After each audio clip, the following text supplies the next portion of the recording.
Yo, what is good, Jets Nation? Welcome back to another Jets Media live stream. I'm joined by my brother Jack, and it's Victory Monday. What up? It's Victory Monday once again.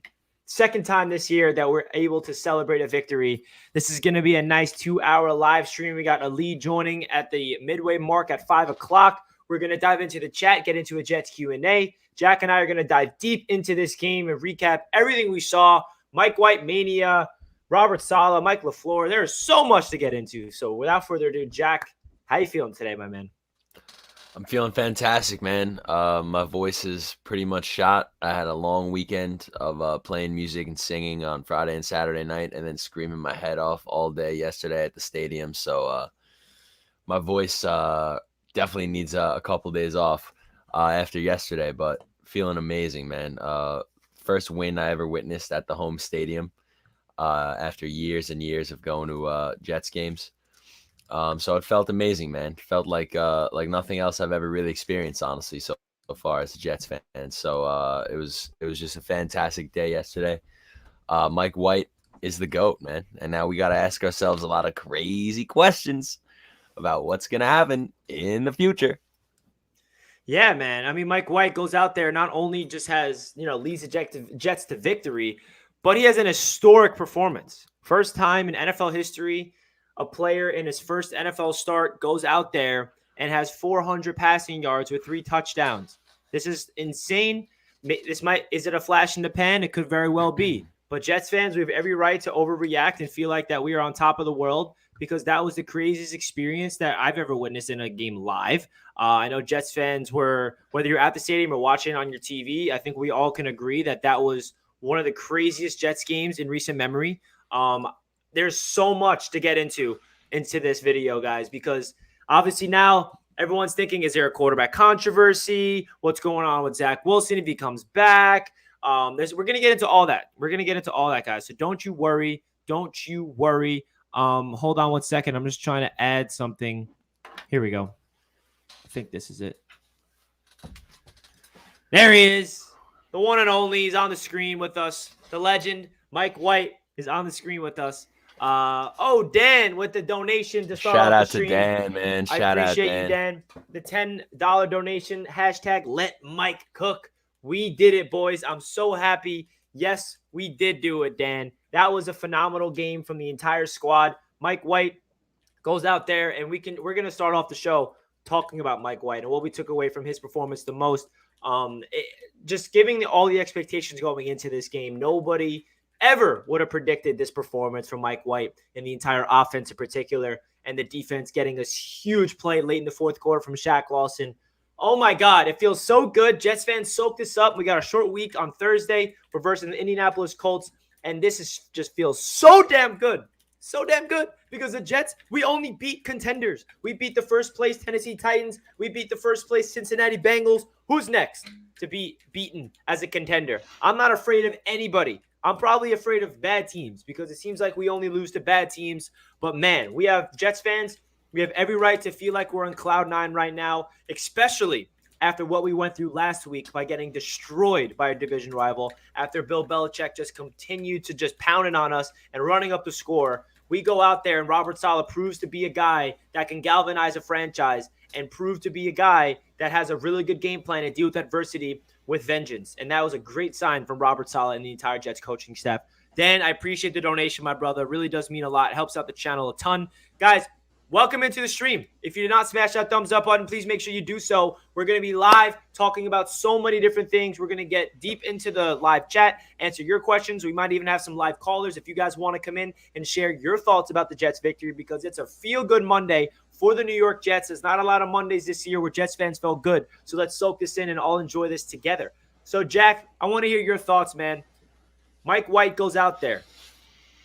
Jack and I were at the game, as you guys know. We had a recap video in the parking lot. Going into the game, nobody expected this performance. All my friends in the parking lot were like, all right, guys, let's go watch the Mike White show. And funny enough, my friend Isaiah, who we were at the game with, he was on my live stream after the game, if you guys remember. He kept chanting Mike White going into the stadium, like as a joke. He's chanting Mike White to every Jets fan. Everyone's like, all right, Mike White, let's get behind this guy. And then who would have known that at the end of the game, the entire stadium will be chanting Mike White. That is unbelievable. Jack, what's your thoughts about Mike White's performance yesterday, watching it live? It was incredible, man. He honestly just performed, obviously surpassed all of our expectations, but to be there live, to be watching it in person was just a real treat, man. I mean, he looked like a veteran out there that's been, starting guy for like 10 years plus. He just looked completely calm, cool, collected. He was getting the ball out early. He was, taking the boring check down plays, but that was just constantly moving the ball, man. Shout out to Ty Johnson, Michael Carter, of course, and shout out to the offensive line as well, man, because they all had phenomenal days. But it started with Mike White, of course, man, in his first NFL start, breaking records. 37 completed passes is the most for any quarterback ever in their first start. Over 300 yards passing with 75% completion percentage. He's the first quarterback in NFL history to do that in their first start. And he's also tied with Cam Newton for some crazy record as well. Or like the last quarterback in 50 years to throw for 400 plus yards in their first start. It's him and Cam Newton, which is just insane. So yeah, Mike White had, probably the best day of his football career yesterday. I don't think that's a stretch to say at all. It just, it was absolutely out of this world to be there in person. We were down 11 points with just over 7 minutes to go in the game, and all of a sudden you just see the aisles start to fill up with people walking out of the stadium, walking to the parking lot. Yeah. And of course we were there to stay until the end of the game. It was just absolutely magical to be there witnessing the comeback. By the time the game ended, like I said, the stadium cleared out a little bit. So our whole section was pretty much empty. I was literally running up and down my whole row, screaming, cheering, hugging random strangers and stuff like that. So, and just like Richie said, when the stadium was chanting, Mike White, it was honestly a crazy moment for me, man. I can't even imagine how it felt for him. But definitely probably the best experience I've ever had as a Jets fan was yesterday, man. I mean, it's the only dub I've ever seen at the home stadium.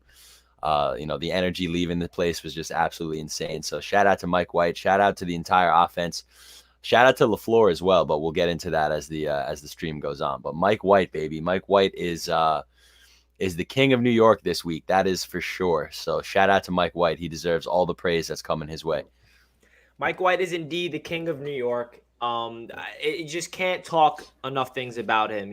Last week we saw him come in for an injured Zach Wilson, and he throws a touchdown to Corey Davis right away. And then he had some really impressive throws, and then he finished with 2 interceptions. But if you look at the numbers, he had 202 passing yards last week, even in the midst of coming in the middle of the game. So Mike White has over 600 passing yards in 2 games right now. So the biggest thing that Jets fans are wondering right now, what the hell is going to happen if Mike White goes on Thursday Night Football and performs well? Well, right now, I don't want to think about Thursday night. I don't want to think about what will happen. I want to soak in the victory and talk about what just happened yesterday, because we have no idea what to expect in the future. And Jets fans, we have every right to get ahead of ourselves. Why not expect the unexpected? Why can't Mike White be the next guy to just come out of nowhere? And fun fact, and no, I am not saying Mike White's the next Tom Brady. But hey, which team knocked out Zach Wilson to bring in Mike White? The New England Patriots. Which team knocked out Bledsoe to bring in Tom Brady? The New England Patriots. everything's coming full circle. You mean the Jets? You mean the Jets? Yeah, the Jets knocked out Bledsoe for the Patriots, which Yeah. inevitably brought out Tom Brady. Yeah. There's so many little things happening. You see a bunch of things. And Robert Saleh said himself, he got asked after the game, would you rule out Mike White being the guy for this team for the future? And Robert Saleh said, anything is possible.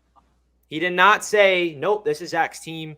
He did not say anything like that. He said, this is a league where all you need is an opportunity, and you see it all over the league. There's a lot of quarterbacks in the NFL right now that are not ever going to get a chance because of simply they don't get an opportunity to shine. Mike White gets his first opportunity to start in this league, and he shows up in a big way. And no, I am not getting ahead of myself. I'm just, as a Jets fan, basing off what I saw yesterday, because this is the first time Jets fans have real hope based off performance. Like all these other hopes that we have during the offseason, like, oh, we draft this guy, we have this coach, we have this GM, we have this much cap space. It's just like false hope that maybe we can turn into something. Well, now we have substantial evidence of yesterday's performance of a phenomenal, historic. Like, it's not like Mike White went out there and he threw for 250 yards. He had 2 touchdowns and 2 picks, and he had a fumble lost, and the Jets defense led the way, and we came out with a victory. Mike White made history yesterday. History. I mean, it's crazy. 400 yards. The last quarterback to throw over 400 yards for the Jets is Vinny Testaverde. You have any idea how insane that is? This is historic what we witnessed yesterday. Mike White to go out there and manage the game the way he did, making accurate throw after accurate throw, being a complete game manager, running the offense through the running backs. Mike LaFleur in the press box doing his thing. Man. And listen, some people might say this is a bad thing for Zach Wilson. I completely disagree. This is a very good thing for Zach Wilson because he was up in the box with Mike LaFleur while he was calling the game. And first of all, Zach Wilson was happier than anybody else for Mike White. I know some people are like, oh, Zach Wilson's probably so upset. Like, no. That's not Zach Wilson. I don't know if you guys heard the Mike White soundbite, but I'm going to try to get it in the stream so you guys heard what Mike White had to say today about that. But this is a good thing for Zach because Zach got to step back and watch, Mike White. He's not a veteran quarterback because this was his first start, but he's 26 years old. He's been in the league. He's seen a lot.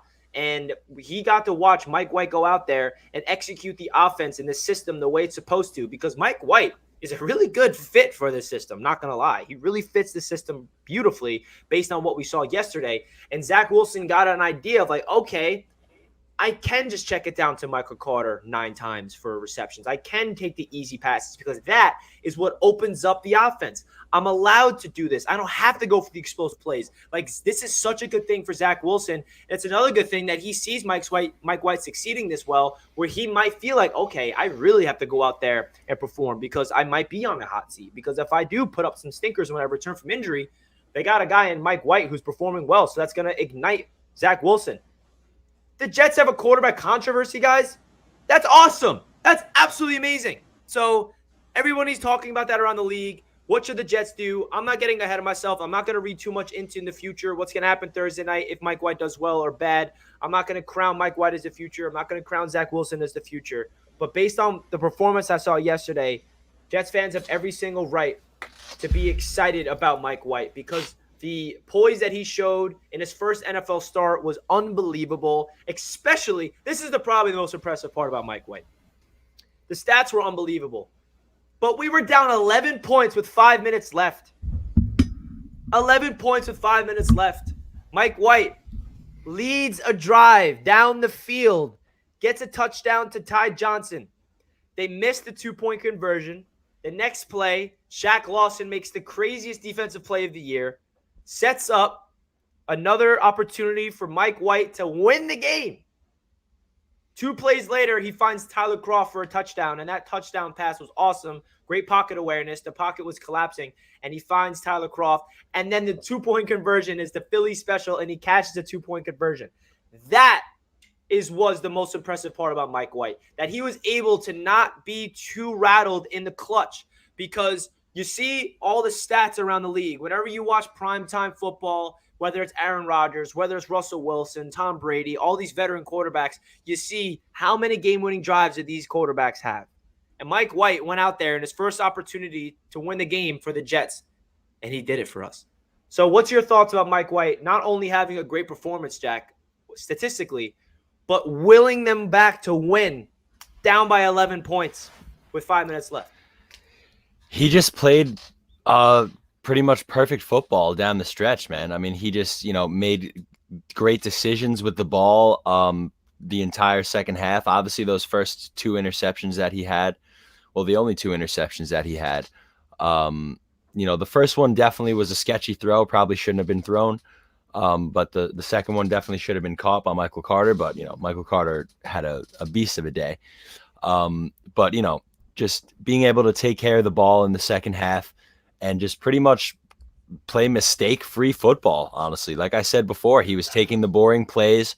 He wasn't, trying to play hero ball or anything like that. He just seemed calm, cool, collected, like a veteran presence, honestly, the whole time.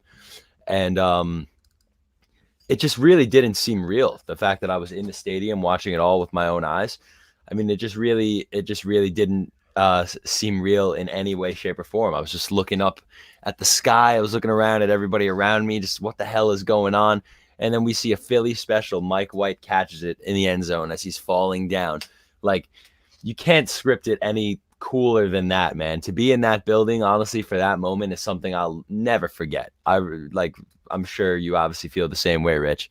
It was just mind-blowing. So Mike White, in the fourth quarter specifically, but definitely throughout the entire second half, he just played mistake-free football, and he was slinging the rock. And like I keep mentioning, and I keep mentioning this because it's very contrary to what we've seen from Zach. Mike White is not afraid to take the boring plays, to take the check down, to just hit the open man and get 4 or 5 yards here. But the fact that we have Michael Carter, who can seems to make the first man miss every single time, and then Ty Johnson, who's another extremely capable receiving back as well. I mean, it just it was just making Mike White's job pretty easy, I feel like.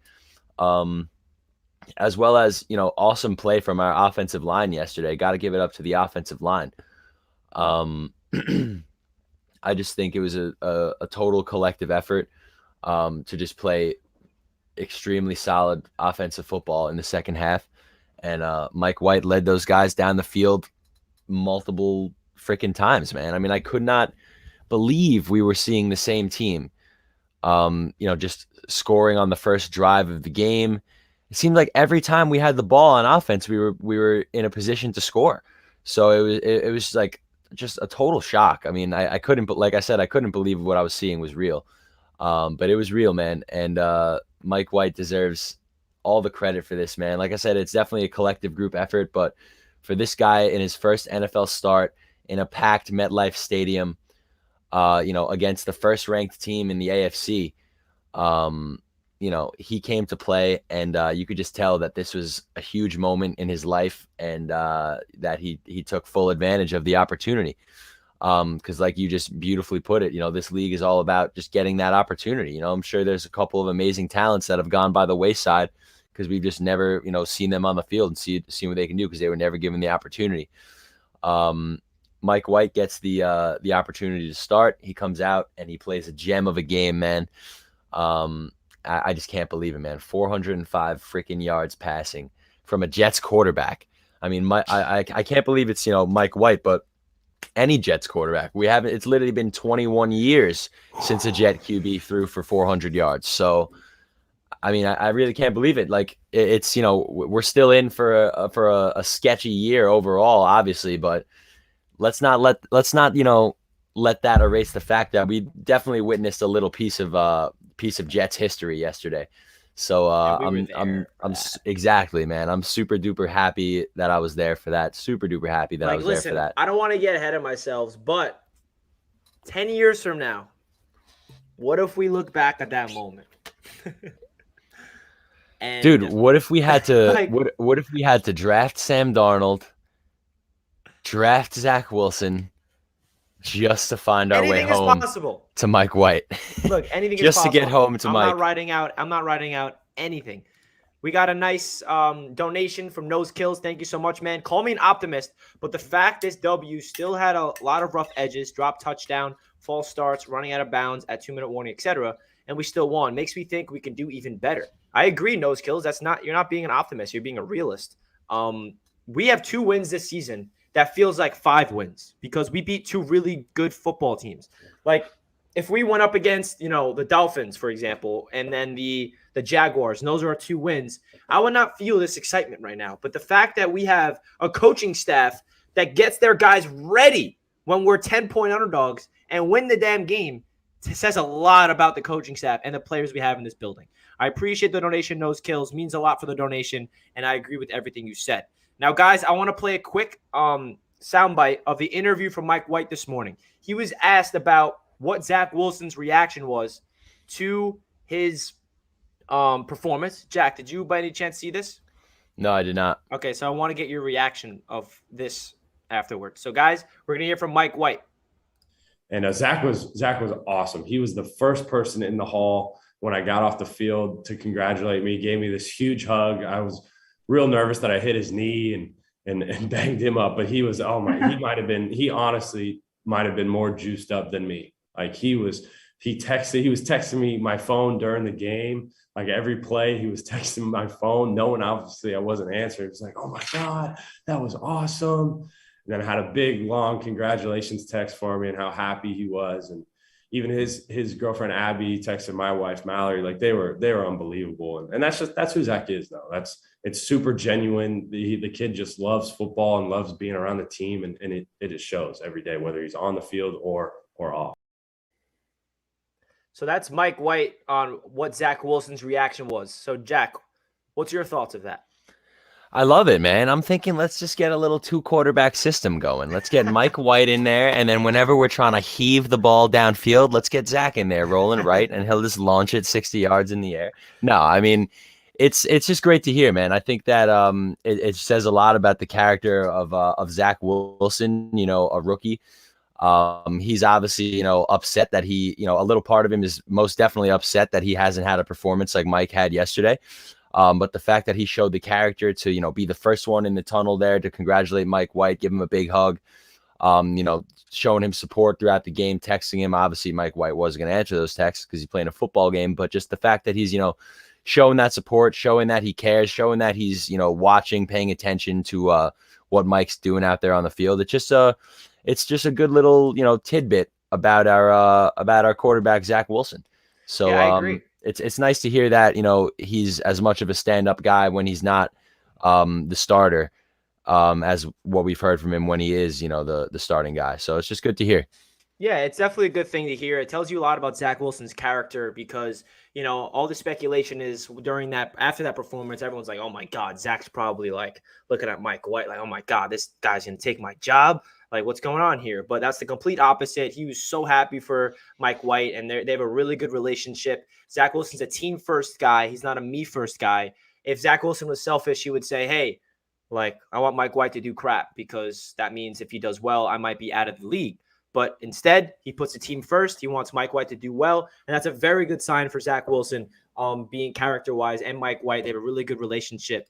And Rick, we got a great donation, $20. I appreciate the support, Rick. It means a lot, man. Love the channel. I'm an Eagles Philadelphia 4 for fan. I love the channel and enthusiasm. All right, Rick, I appreciate that a ton. For coming from a Philadelphia fan, that means a lot, man. Wow, I really do appreciate that. So I'm assuming you're an Eagles, Phillies, 76ers, Eagles, all those teams. But man, I appreciate the support, Rick. Even though you're a Philadelphia sports fan, you're tuning into Jets media. I got Knicks media, Mets media as well, in case you didn't know. And Rick, I genuinely do appreciate that support. That's a big donation, and it helps out the channel a ton. And I can't say enough for how much I appreciate that, man. Thank you so much, Rick. Appreciate you. So going into even in detail more about that whole Mike White situation. So the fact that he completed 82% of his passes and the offense just ran through the running backs, it was just ridiculous. So Jack, I want to hear your thoughts about Michael Carter. Damn Carter. Because this man was on a mission, an absolute mission. So just give your overall thoughts about what you saw from Michael Carter and his potential for the Jets moving forward. Michael Carter is just shifty, man. I think that's like the best way to describe him, honestly, because he's a small stature guy. He's not necessarily going to power through a linebacker or anything like that. But I don't think we've seen him get tackled by the first, on the first tackling attempt even once this year, man.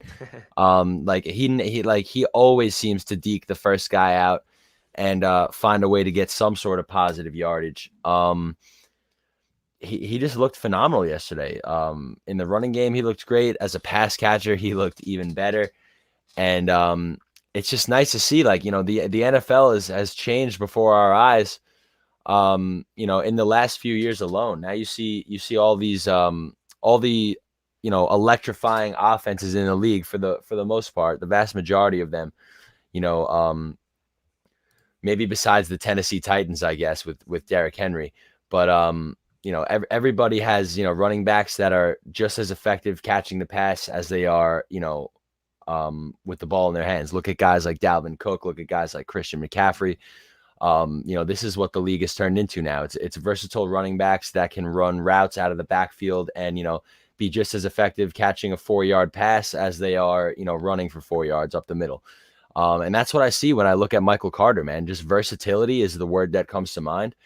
And I think we can plug him in anywhere. I mean, he can run any route out of the backfield. He can, run up the gut. I love when we toss him the ball outside and run off tackle. And I'm excited. I'm even more excited to see what that's going to look like when Mekhi Becton is back healthy, because shout out to Elijah Vera-Tucker, man, who might be the unsung hero of yesterday's game. That offensive line as a whole played great, but Elijah Vera-Tucker is just playing lights out, man.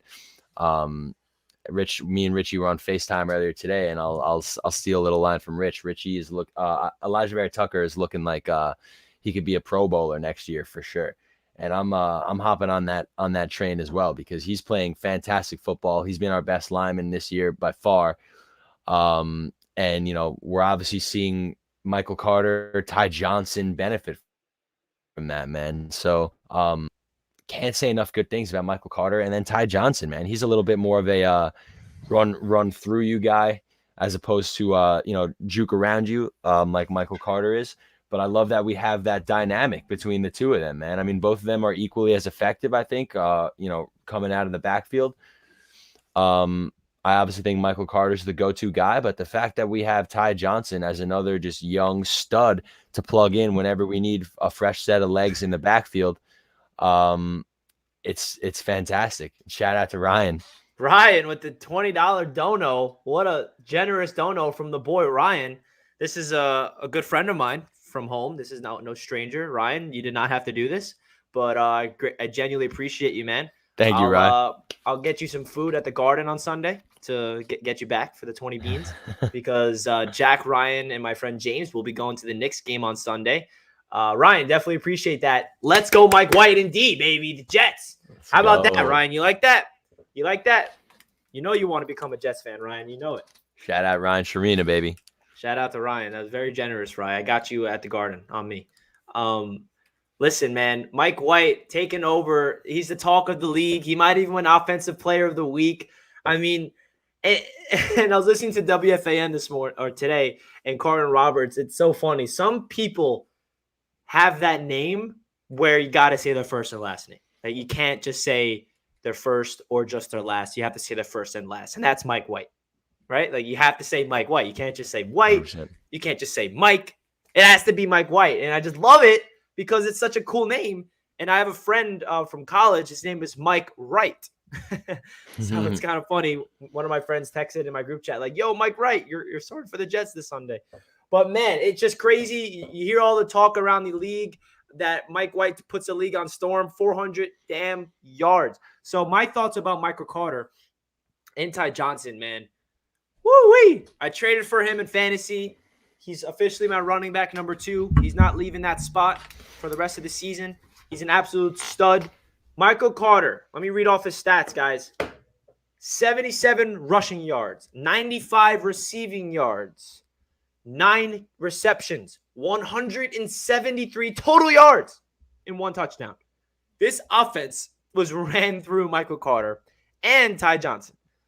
Ty Johnson had 5 catches for 84 receiving yards, 15 rushing yards with a touchdown. So now, I know I'm throwing a lot of numbers at you guys. Here's the stats between Mike Carter and Ty Johnson, our 2 running backs combined.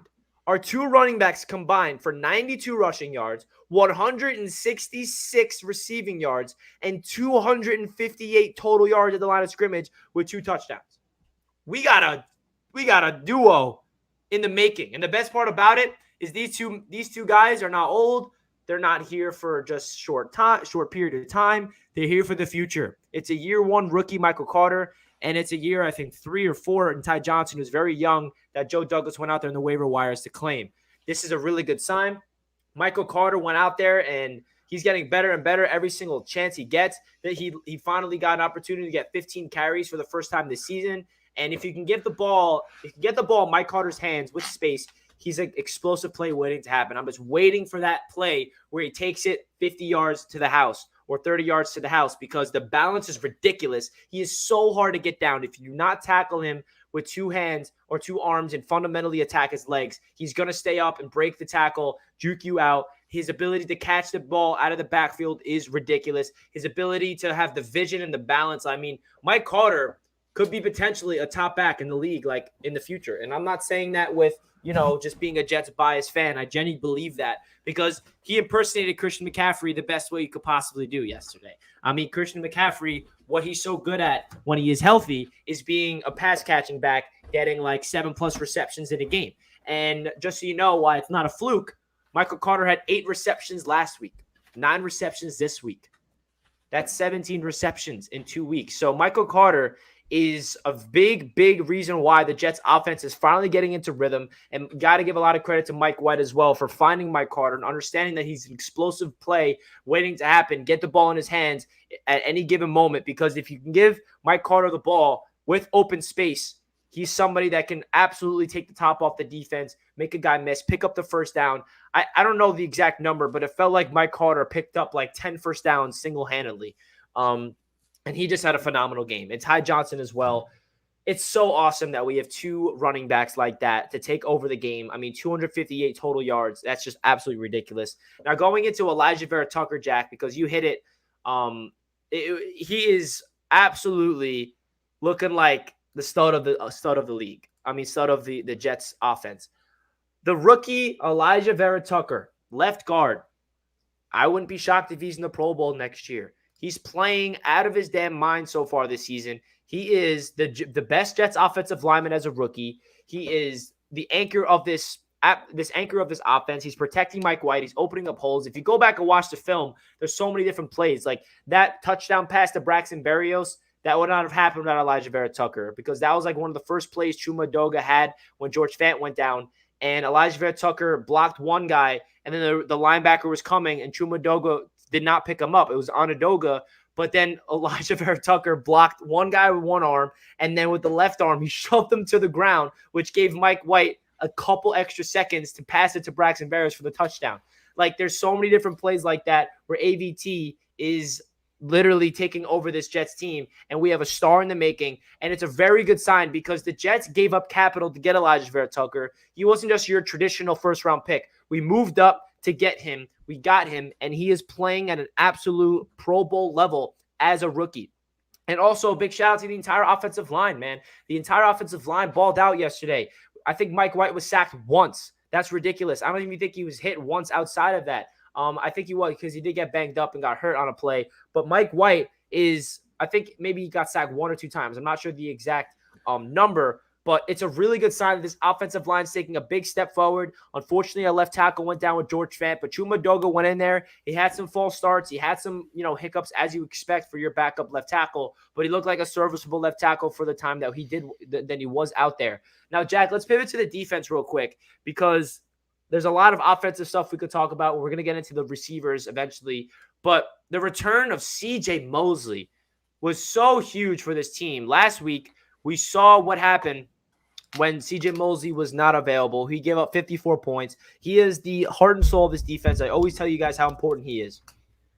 Now, the thing about CJ Mosley, and we also got Jared Davis making his Jets debut.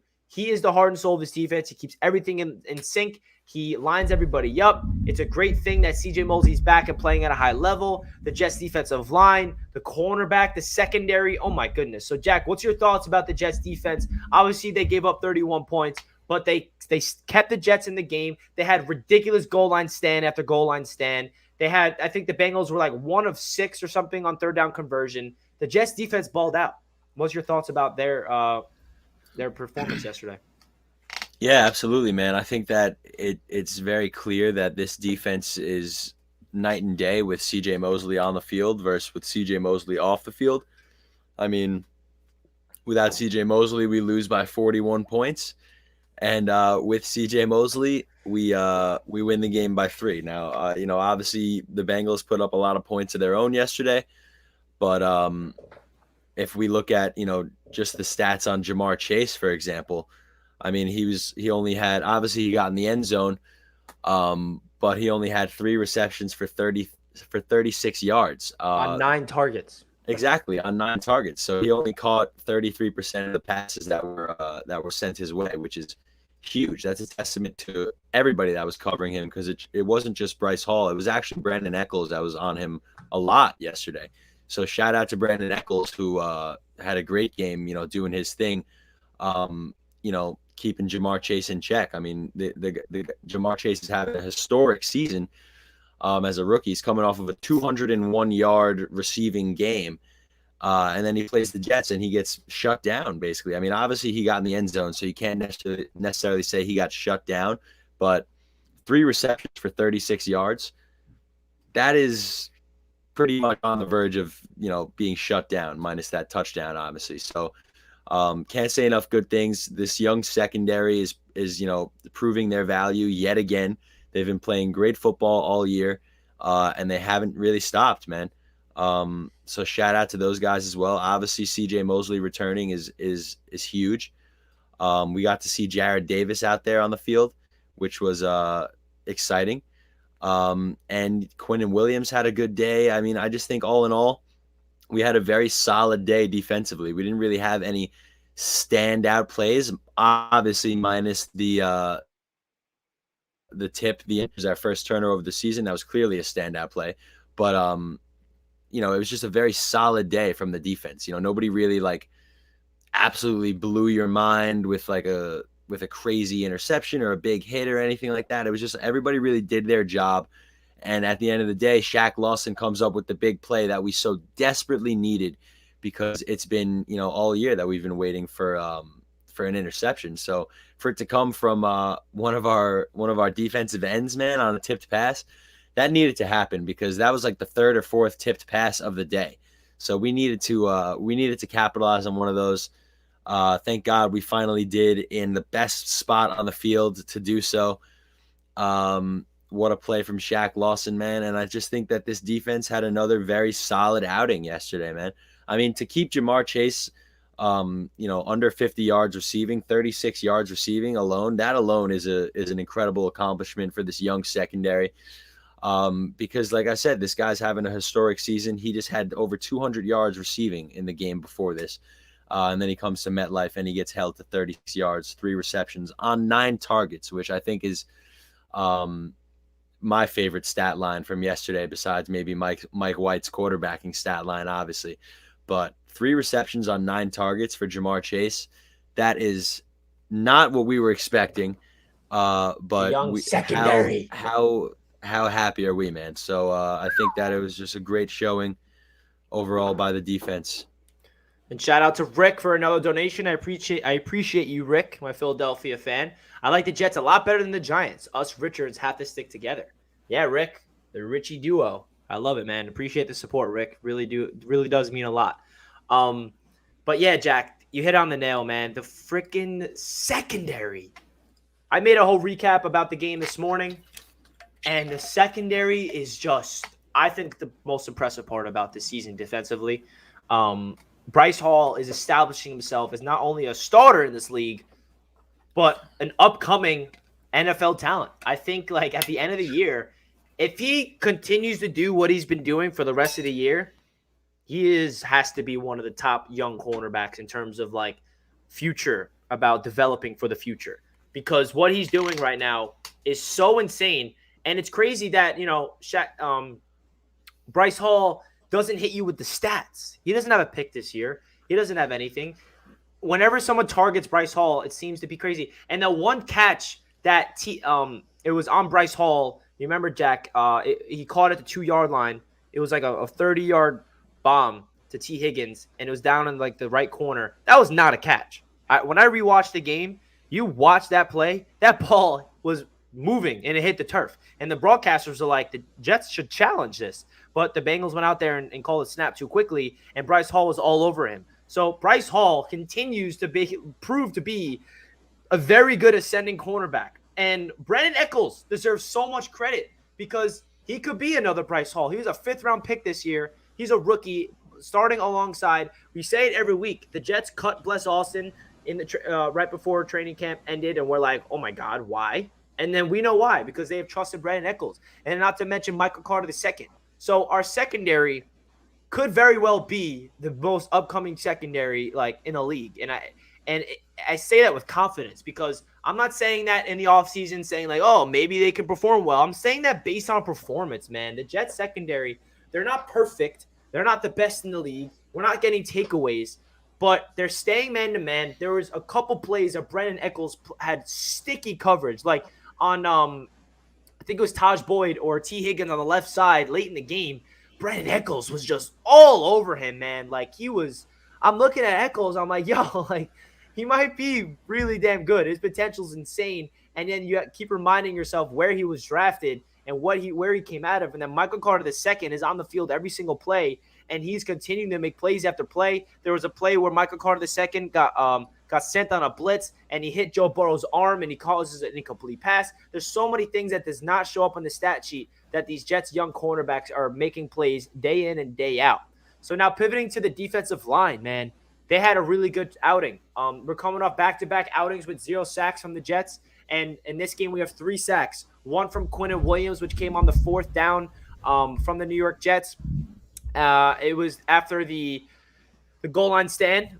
Mike White throws an interception. Elijah Moore, channeling his inner DK Metcalf, chasing him all the way down. And that was low-key one of the most important plays. I mean, there's so many plays in this game where you're like, oh, that was the best play. No, that was the best play. Because if Elijah Moore does not have the hustle to chase him down and tackle him at the 1-yard line, then the Bengals are up 7 or tie the game 7 apiece. Instead, the Bengals get stopped short because of Robert Saleh's goal line defense. Quinnen Williams sacks them on 4th down. That was a great performance by Quinnen on that play. He completely single-handedly disrupts it. And then Jabari Zuniga, the 3rd-round pick for the New York Jets last year. This tells you how deep this defensive line truly is, because Bryce Huff is down with a back injury. He's injured this game, and I don't know how long he's going to be out for. But Jabari Zuniga gets elevated off the practice squad. All right, Jabari, you're a 3rd-round pick. Joe Douglas drafted you pretty high. Now here's your opportunity to shine. This is his first time he really gets a good chance to do something. And not only did he have a sack, but there was multiple times where he was in the backfield, getting tackles, disrupting. And that sack that he had was almost a strip sack. I mean, it was a strip sack. They just, unfortunately, the Jets did not recover it. Jabari absolutely decapitated Joe Burrow, knocked the ball loose, but the Bengals ended up recovering it. So shout out to Jabari. That was awesome that he was able to go out there and flash in his first performance as a Jet this season, year number 2. The 2020 draft class is having a coming out party. Denzel Mims making some plays, even though we dropped that touchdown. Ashton Davis finally getting an opportunity to start. Ashton Davis looks pretty good. I mean, he's not doing anything where you're like, wow, Ashton has a lot of potential. He's also not doing anything where you're like, wow, Ashton Davis is a liability. He's back out there. He started the entire game alongside Marcus May, and he seemed to do a good job, and that's a good sign for Ashton Davis. Also, LaMichael Piron got an opportunity. He was a 3rd back with Tevin Coleman being injured. He got a carry. So it seems like the 2020 draft class is coming around. Obviously, we're waiting for Mekhi Becton to go down. But let's talk about the 2021 draft class real quick, because this 2021 draft class looks phenomenal. And the craziest part about it so far, the big question is Zach Wilson. And that's the craziest thing. Elijah Vera-Tucker looks like an absolute gem. I think we all know that. Elijah Moore, we finally saw Elijah Moore come around and have his best performance as a New York Jet. 6 catches on 6 targets for 67 yards and had a game-saving tackle on the pick 6. And Michael Carter II looks like an absolute stud.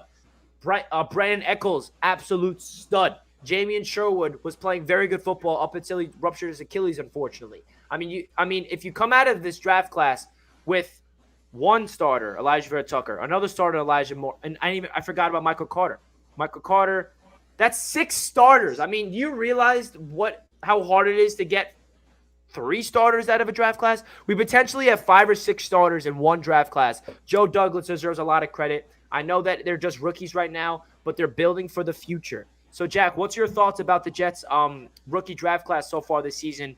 Obviously, Zach Wilson's the biggest question mark because he was, supposed to take over this franchise and be the guy, and I still have hope for him to be the guy for the future. But if you factor in Elijah Vera-Tucker, Elijah Moore, Michael Carter, Brandon Eccles, Michael Carter II, the list goes on and on, man. What's your thoughts about these rookies so far this year? Super duper impressed, man. I mean, these young guys kind of knew, I feel like, when they were, drafted to this team with the state of this organization that they were going to, be contributors, that they weren't really going to just, be drafted to this team in order to, sit on the sidelines for this year. I think they all kind of realized that, all right, it's go time. We're going to be out here. We're going to be putting in the work with veterans, with everybody else. And, it's been exactly that. Obviously, Zach Wilson is still the biggest question mark, which is also the biggest concern because we'd like him to not be the biggest question mark, obviously. But outside of that, I mean, Elijah Moore, we still really haven't seen him at his full potential. But, we've finally seen what he can do when given the opportunity with the ball in his hands. He got in the end zone last week on the end around. I think they gave him another end around this week. He wasn't really involved much in the passing game this week, but honestly, I mean, he had 6 targets, 6 catches. That's pretty good. Did he really? Yes. Yeah, 6 catches. I really couldn't even tell because it seemed like everything was going to Michael Carter or Ty Johnson, which is fine because it was effective and it was moving the ball, and it doesn't matter. You take it on a game by game basis. If that was what was working for yesterday, then ride it out, man. If it ain't broke, don't fix it. So the fact that we were able to get it done through the running backs and the offensive line yesterday, it was absolutely fantastic. But Elijah Moore, we'd still obviously love to see at his full potential, but the sky's the limit for him. Michael Carter, can't say enough good things about what he did yesterday. Elijah Vera-Tucker, absolutely blowing us away with his play. And then on the defensive side of the ball, obviously we lost Jamian Sherwood for the year, which sucks because he looked like he was going to be pretty damn good. But this young secondary, man, Michael Carter II and Brandon Eccles have been playing really, really solid football all season. And I would venture to say that Brandon Eccles probably had his best game of the year yesterday, man. 1-on-1 with Jamar Chase for, a high percentage of the afternoon. And, he got the job done in a tremendous way. So these rookies, man, very, very impressed. And shout out to Joe Douglas for, after hearing a lot of flack with the Mekhi Becton injury and the, lack of use of Denzel Mims. Hearing a lot of flack on his 2020 draft class, James Morgan as well included in there, and players like that. It seemed like his 2021 draft class is coming together and really playing solid football. And it looks like a lot of these guys could be, pieces for the long term as well. So, obviously Elijah Moore, Elijah Vera-Tucker, Michael Carter, we want here for as long as possible. And these guys in the secondary as well, man. I mean, I'm just so incredibly impressed with how they've played. So shout out to Joe Douglas for assembling this draft class, and shout out to Robert Saleh and the rest of the coaching staff for whipping them into starting shape. 100%, man. I think Jets fans should be very excited about the performance from this rookie draft class so far. It's been a revelation, and I feel like the best is yet to come. I mean, it's so good that we have such a young team and playing at this level. Obviously, we only really have 2 games out of the 7 that we see, winning football. But Robert Saleh said it best, man, after the game. This is a great quote from Robert Saleh, and I'm not going to be able to say it word for word. But he said that, this Jets team, some days where they go out there and look like we don't belong on the football field and we look like the worst team of football. Other days, we look like we should be a perennial playoff team. And that's the definition of being youth, having a youthful team, because the Jets are the youngest team in football, and they're not going to be perfect every single day. And this season is all about establishing an identity and establishing a culture. And these wins like this is so important for the Jets coaches and the Jets players to get a taste of what it's like to not only get a victory, but get a victory against a playoff team. Like, it's so awesome that Robert Saleh said that, because his mindset is that we understand there's going to be games where they look so bad, like the game against the Patriots where we don't belong in the league. And then there's games like this where we're like, wait a second, Mike White is Tom Brady, and we should be going to the playoffs. You know, like Jets fans, that's how we feel. Obviously, it's not realistic. We don't feel that way in a realistic matter. But what Robert Saleh was saying, that is what it's like to be a youth football team. And we have guys, we have so many rookies making impacts. We have guys in year 2 making impacts. We have so many young players in this team making big-time plays. And it's a very good feeling that the Jets have a bright future with that, because we have a big draft class coming up this year where if Joe Douglas hits it like he did in 2021 draft class, the sky's the limit, man. The sky's the limit. And, guys, I want to get into a little fun talk right now. This is depressing talk, to be honest, if I'm being realistic. But if you guys were following me on Twitter during the game, you guys know that I made a bet. So I'm not a big sports gambler, but yesterday we were in Jersey, and I live in New York as well as Jack, the same town, and sports betting is not legal here. So we don't have access to FanDuel Sportsbook or any of the sports books legally. So all my friends at the tailgate are like, yo, let's play some bets. I'm like, all right, I'll download FanDuel Sportsbook. I'll make a same-game parlay, and I'll have some fun. I'm going to do a same-game parlay on this, and my bet was I needed Jamar Chase, Michael Carter, and Denzel Mims to get me end zone. Here's the screenshot of it.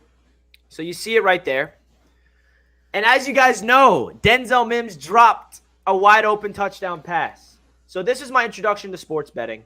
Jamar Chase hits, Michael Carter hits, and Denzel Mims misses that. Can we all just laugh at me in the comments, because we were all watching this game. All my friends knew about the bet. In that exact play where Denzel Mims dropped it, we were all screaming at Josh Johnson when he was in the game for the injured Mike White at the time.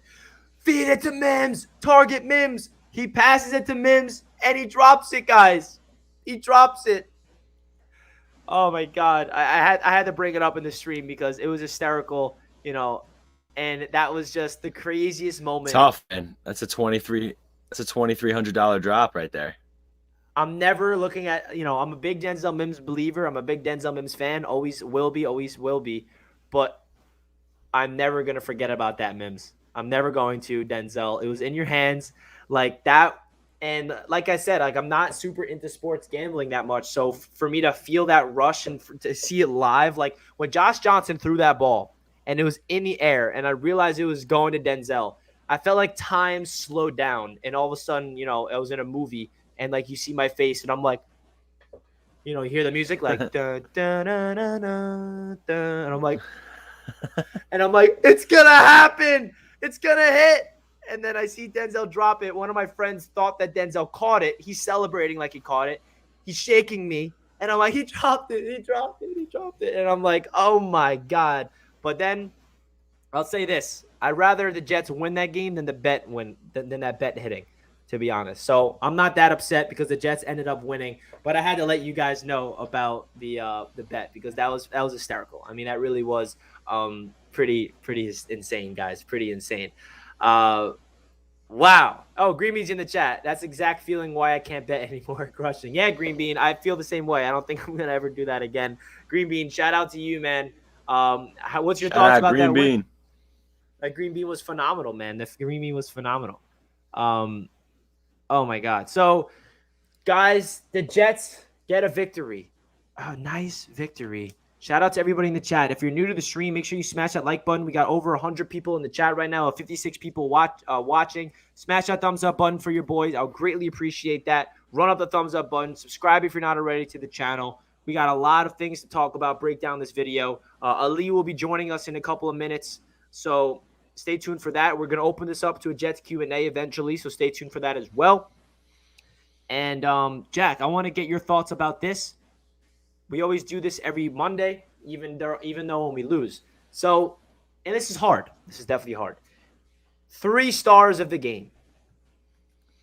So if you had to pick 3 stars, everybody in the chat, I want you guys to,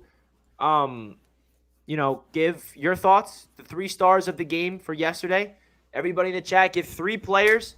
And how about this, guys? Besides Mike White, because that's the obvious answer. So 3 stars outside of Mike White, because everyone's going to say Mike White. He deserves to be the star. He's the star of the game.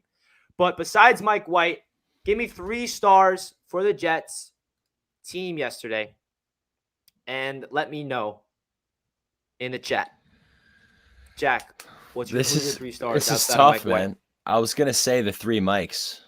Mike White, Mike Carter, Mike LaFleur. I love that. But I'll switch it to Mike Carter the second, because he had a good game too. He did. I mean, first of all, Mike White needs his own slot in the star of the game. Obviously, everybody's going to say him, so we're not going to include him in this list so that more people can get some love. But Mike White is the number 1 star of this game, so we just got to get that straight. Okay. But yeah, I would say definitely Mike Carter, Mike LaFleur, stepping his game up. I hope to never see him on the sidelines again. He's got to remain. He's got to remain up in that press box for the rest of eternity. But also, I mean, obviously he's not going non-mentioned, but because Michael Carter just had such a monster day, let's not forget how clutch that touchdown was from Ty Johnson. That was really the turning point in the game for us. So I would honestly put Ty Johnson right up there as well, or even the offensive line as a whole. Like I said, the defense had a solid day, but I think if we're going 3 stars of the game, it's the offense that put up 34 damn points yesterday, man. So I would say, between Michael Carter, Ty Johnson, the offensive line, LaFleur, obviously Mike White. What a day, man. But I think I definitely specifically wanted to mention that while Michael Carter had a monster day, Ty Johnson isn't getting enough love for that clutch touchdown that he had. So yeah, I have no problem putting Ty Johnson up there as another star. Green Bean stars to Saleh Beard. Saleh, Green Bean, I don't know what you're doing right now, but if you are free and you have time and you would like to join the stream, you're more than welcome to, Green Bean. I'll send you the link to join. If you're busy, you're just watching, you want to relax, don't sweat it. You do not have to join it, but I just want to open it up. If you want to come on the stream right now and talk Jets football and give your thoughts about the win, Green Bean, you're more than welcome. Just let me know in the chat if you would like to join or not. So Jack's 3 stars were Michael Carter, Mike LaFleur, and Ty Johnson, correct? Yeah. So let's get into this the chat real quick. So we got W says Michael Carter, AVT, Shaq Lawson. Jets Forever says Mike Carter, Ty Johnson, Shaq Lawson. JFK, Shaq Lawson, Michael Carter 1, and Ty Johnson. Mike Carter, AVT, Shaq Lawson. The Hall Monitor, greater than Jamar Chase. Yes, sir. CJ Mosley is the catalyst for your defense, in my opinion. When he's out there, your D just seems to flow so much better. Yes, Elliot. Yes, indeed. For sure. Yes, indeed. For real, watch your game back. I really like – Elliot's a Bills fan, by the way. For real, watching your game back, I really like the way Mike White looked. He has good poise, competitiveness, and some nice zip on the ball. The running back was balling too. Yes, sir, Elliot. Yes, sir. I'd love to hear the response from a Bills fan. Hold on 1 second, guys. Green Bean will be joining. I'll be sending him the link real quick. I got to give my 3 stars too. I'm having trouble deciding who I want to include in my 3 stars because it could be a lot of different people. We're about to be joined by the legend Green Bean. Oh, baby. He's coming through. Okay, guys. So my 3 stars are Shaq Lawson because he single-handedly changed the entire game defensively. And if you guys rewatch that Shaq Lawson play, I don't want to get you guys nervous, but, obviously you can't go back. But if Shaq Lawson does not make that play, that would have been a huge game because it was a screen pass. It was a fake to the right. And if Joe Burrow completed that, Joe Mixon would have completed it. He had 3 blockers ahead of him with nothing but open grass. So if Shaq Lawson does not make that pass, that could have been like a touchdown, like an 80-yard touchdown or a big gain. So shout out to Shaq Lawson because that was a game-saving play, and that was the first play that the Bengals ran after we got the touchdown from Ty Johnson. So it was just crazy. So Shaq Lawson deserves love. He gets a star for me. Mike Carter for sure.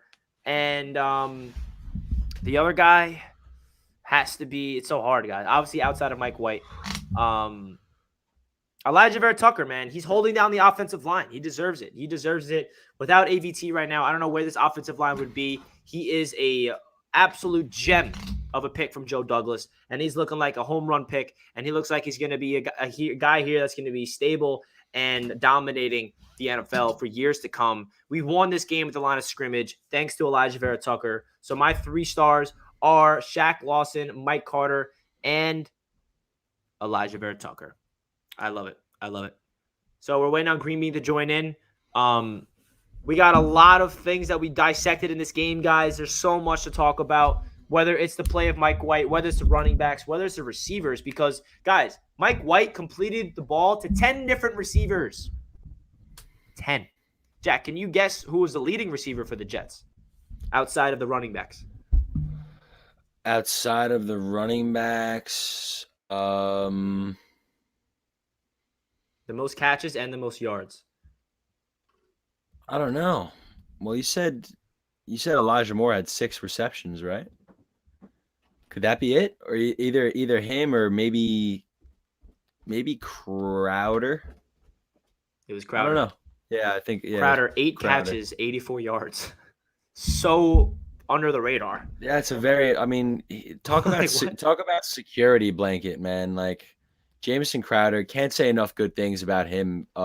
With his time as a Jet, man. I mean, he's been here through the worst of it, and he's just been nothing but productive when he's on the field. Obviously, the fumble yesterday hurt, but we won the effing game. So you know what? Jamison Crowder with another 8 reception, just near 100 yards day.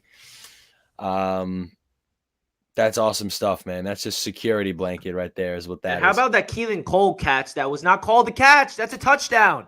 That was a damn touchdown. I rewatched that play over and over again, and that was like the craziest. We had a perfect angle of that from our seats. That was like the craziest catch I've ever seen in my life, and it didn't even count. And I rewatched it over and over again, and it was a damn touchdown. Like the ball barely bobbled. Like, are you kidding me, man? And that was a damn touchdown. That was like right in the corner by where we were sitting. That was right in our end zone.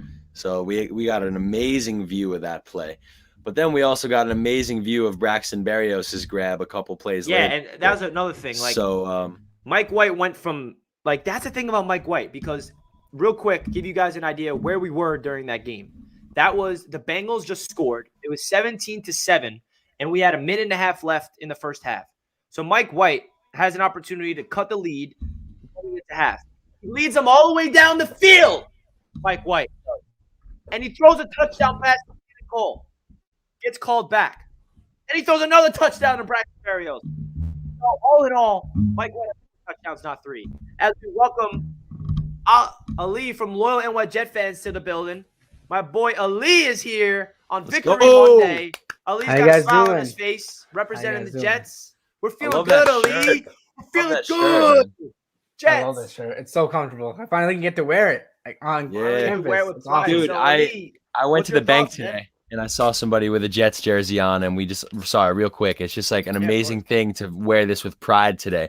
Me and this dude like gave each other a big high five, and it was just like an awesome feeling, you know. Like every Jets fan was rocking Jets stuff out in the world today, like for sure, me included. They all just said like, "Yo, Mike White, yo, Mike White, yeah, baby, Mike awesome. White." So, Ali, what was your thoughts about that game, man? Give your little recap. Definitely surprising, man. It was definitely a surprise. I think we all expected us to get demolished in this game, and I think that was the projection for everyone. But I think we just saw what this team is capable of. I think those last few games are just not what this team just wasn't clicking together. I feel like obviously Mike White had a 400-yard game, but like everyone did their part yesterday. The coaching did their part, the defense did their part, the special teams did their part, and the offense did their part big time yesterday. So I think it was a team win. Offensive line played great. Receivers were catching the ball, besides maybe Mims in the end zone. Sorry, Richie. Yeah, I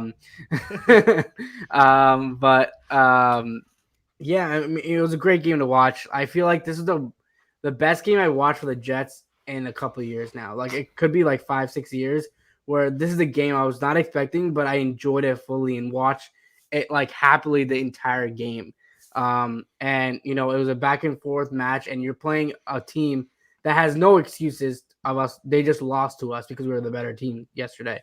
They had all their weapons out there. They're playing great. They're top of the AFC, and the Jets beat them. So they just came out with more firepower. They came with more grit, and came with a little bit of a surprise. So with Mike White tossing it around a little bit. So great team win. I feel it was just awesome to watch the Jets finally win a game, and no one have excuses. No one has excuses that they were missing these guys on their team. That's why you guys won this week, like the Tennessee Titans game.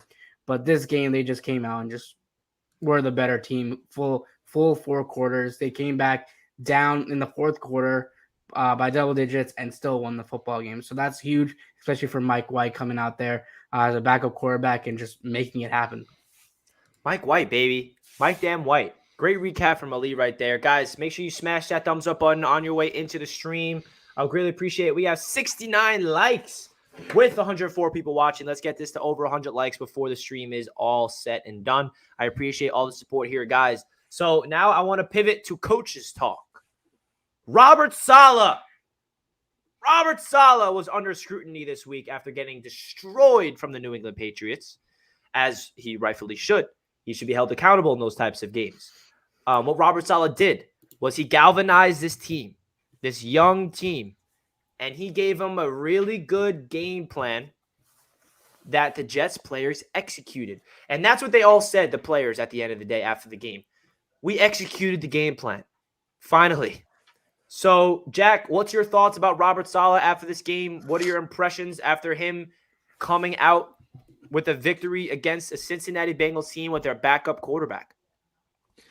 Yeah, man. I mean, from one extreme to the other, man. I mean, last week we were all completely shocked by what was put on the field for us to watch against the New England Patriots in a 41-point loss. I was certainly questioning Robert Saleh. I was questioning Mike LaFleur. I was questioning the universe and life. I was questioning everything after last week. And then, Robert Saleh did exactly what we brought him here to do. He got this group of young guys together, clearly gave them the motivation and the leadership that was needed to rally them after a horrible 41-point loss against our, most hated division rival. He was able to rally this group of young guys to come back to the home stadium and to beat certainly a playoff team, but what was the first ranked team in the AFC as of yesterday. So that's just crazy, man. I can't say enough good things about what Robert Saleh did this week compared to last week.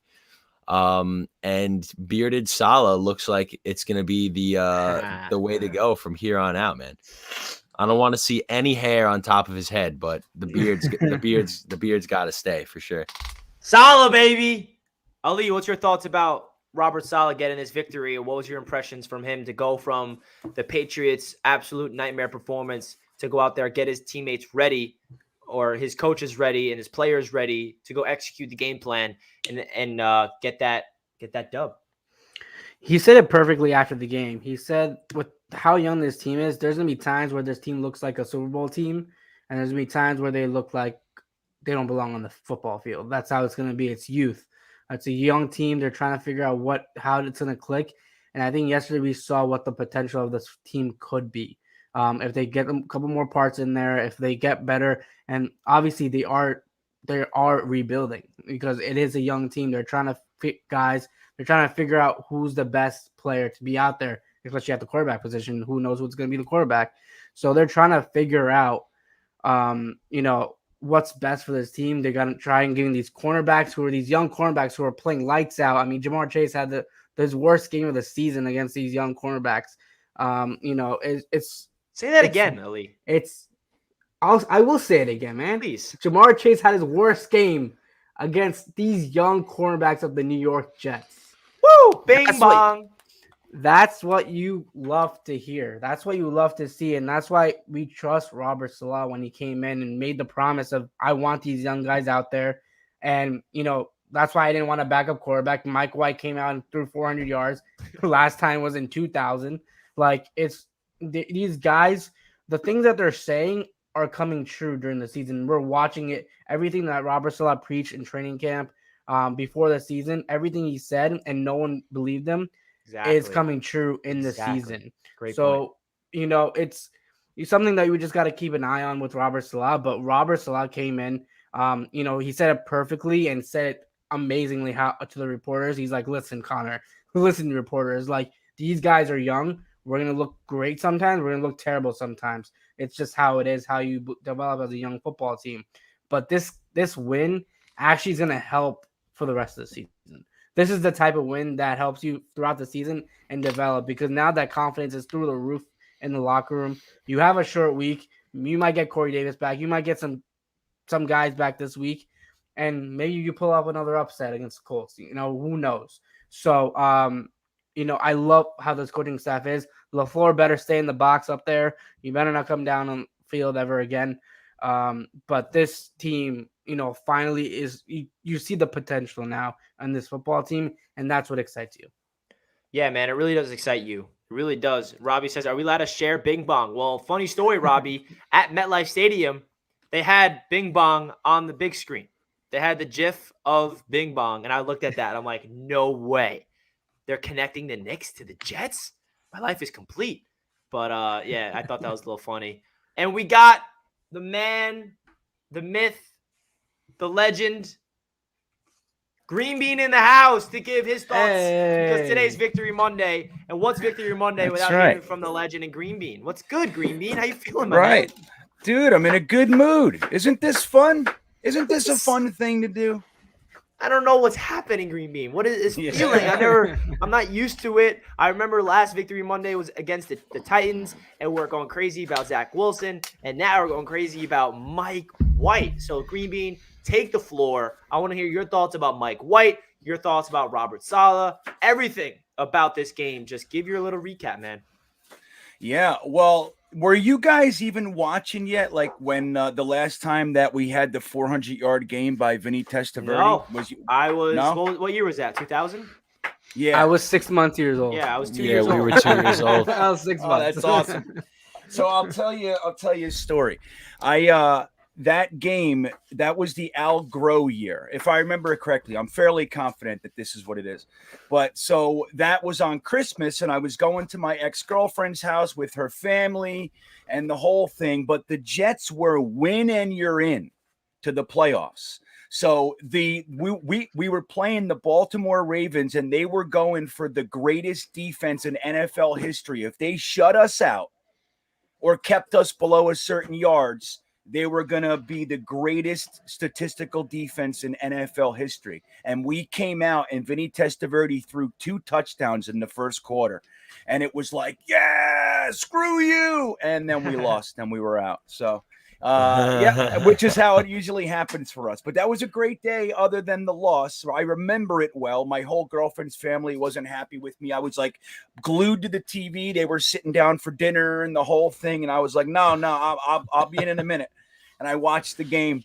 But yeah, so what a fun thing, man. Mike White, and you don't want to draw too many parallels, but to the Tom Brady thing, like everybody's is talking about everything. But it's just a funny thing. Like, it never happens for us that way. Never.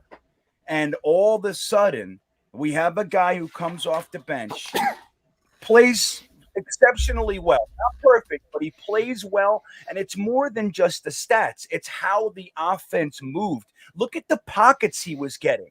Look at the holes the running backs were getting. Even Greg Van Roten seemed to be an NFL player. It was like everything was clicking. And that's one of those things, like sometimes people just have that little X factor that just makes people want to believe. And I'm not writing his story or, ahead of time or anything. But for today, that was really beautiful to see, especially coming off that shellacking that we took in Foxborough, man. I was starting to lose hope, and I'm a relatively positive fan. I didn't want to tell anybody, but I was dark and gray, man. I was desperate to find something positive, and I couldn't find it. So to have the team come out like that, and just so many stars, man. Look at Quinnen Williams on that 4th down.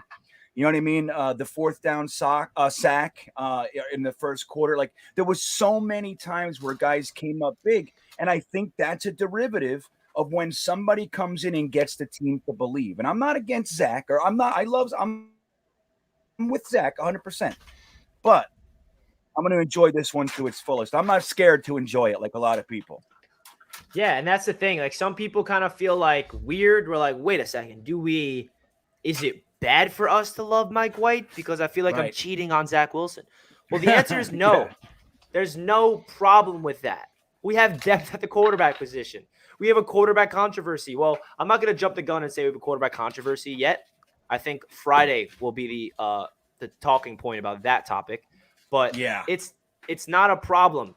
It's not an issue. I think this is a good thing for Zach Wilson to sit up there with Mike LaFleur in the box and watch a quarterback that's 26 years old making his first NFL start, have that much poise and comfortability in the system, and throw for over 400 yards, and understand that it's okay to take the check down. You don't have to have explosive plays, because the truth of the matter is, guys, as great as Mike White was yesterday, and I'm not going to, knock him or anything, but he's limited. I feel like he's a quarterback that's really good with the short intermediate passes, but he's not good at the deep passes. Zach Wilson's the opposite. The deep passes are there. Short intermediate passes are not. So we can just combine and put Mike White and Zach Wilson into something and mesh them together. Maybe we'll have the greatest quarterback of all time. But that's the thing that's great, man. It's a good problem to have, and we'll see what Mike White's got in store on Thursday night. That's going to be crazy. Jet Nation in the chat. Dudes, what's good, man? What's good? Jet Nation, Green Bean supporting. Look at that. Green Bean supporting Jet Nation. Oh, that's me. Okay, yeah, I didn't realize that was me. I was like, oh, look, Jet Nation's here too. That's great. Oh, that's just you. Yeah, it's me. There it is. Okay. I got to change my. So, me and Jack, we gave our 3 stars of the game, and I want to hear Green Bean Ali's 3 stars of the game. Outside of Mike White, we understand he's a star. He is the guy for the game. Mike White, the new guy that's going to lead the Jets to Super Bowl. Just kidding. No, I'm not. Am I? I have no idea what's happening. But Ali, you want to give your 3 stars of the game besides Mike White? Off the top of your head. Off the top of my head. Okay. It got to be Michael Carter. He definitely looked like a stud out there. And Michael Carter excites me so much. And he really does. Just his ability to find space. I think he could get better with his hands a little bit. Just a little bit, but I think if he can master that, he'll be our running back one for a long, long time. He has the ability to do that, and he was all over the field. What did he have? Like 160 ground yards, like total yards? 172 total yards. That's insane. It's awesome to see that a running back that's going off from what we saw last year from Frank Gore. It's very healthy to see some running back just running all over the field and helping this offense move the chains and being that go-to guy for your quarterback. And he excelled at his position. AVT also, I really liked. There was a couple of plays that you actually saw him throw down defenders, to make a pass. I think the Barrios one, he took a defender down so he can find Barrios in the end zone. So, AVT has been killing it all since he's been on the field. He's been probably our best lineman, and we traded up for him, and he's worth every penny that we paid for him to get up there. The draft capital, and it's awesome to see that. The 3rd star, it's hard. It is really hard because I'm thinking offense because we have so many stars, right? Right. It was a team effort, man. It was really a team effort. From everyone did their job on this defense. I think CJ Mosley, I got to give him credit. That's my 3rd star. CJ Mosley, he made a lot of plays at the goal line that then they had to settle for field goals. They had to do that. He made a lot of nice plays. Everyone still hated on him last year when he took off for a year, and then we never saw him the previous year. And, he's worth every penny. He's just a stud. He's a guy he's a leader of that defense. And when we didn't have CJ Mosley last week, we looked lost. And for this week, when we had him on the field, we played really good. Like I said earlier, Jamar Chase had his worst game of the season against us. So, I really like this defense, how this team is coming along. But everyone did their part, and that's how they got the win. Love it. So, at least 3 stars: Michael Carter, AVT, and CJ Mosley. Obviously, not including Mike White. He is the easy star for this game. I have a really interesting point that I want to say before we get to green bean 3 stars, because I wanted to talk about it early in the stream and I forgot about it. Just came into my head because somebody in the chat actually reminded me about it. So I got to give you credit. Right here, Tom. The best call of the game was letting Mike White start the game right away. No time to ponder on the bench. He got right to work. So this is really awesome because the Jets all year long when they win the coin toss, they defer it and they want to take the ball, give the opposing team the ball first. Well, the Jets won the coin toss yesterday, and they wanted the ball for the first time this year. They wanted Mike White to get into the game, not sit on the bench and get a little rattled in his head. And the best part about it is Mike White said this in a press conference. This is how I know this. Mike LaFleur on Saturday, the day before the game, he calls up Mike White into his office and he says, this is how we're going to start the game. You're throwing the ball pretty much the entire time because they're going to expect us to ease you into the game, and we're not going to do that. Mike White passed 8 times out of the 10 drives on the first drive. And the Jets have not scored first quarter points all season long. And if you guys remember, Zach Wilson against the Patriots was the complete opposite approach. They thought, okay, we'll ease Zach into the game, run on first down, run on second down, then pass, and that was not good. So shout out to Mike LaFleur for adjusting, and he felt like the Bengals are going to be ready for the run, and they completely did the opposite. Mike White on the first drive passes 8 times on the first drive, and he was 8 for 8. So shout out to LaFleur because that was a great time for him to adjust and really become a true offensive coordinator. And Mike LaFleur has to stay in the box for the rest of eternity, as Jack would say. So, Green Bean, is there anything you'd like to add on that point? Because I see you shaking your head.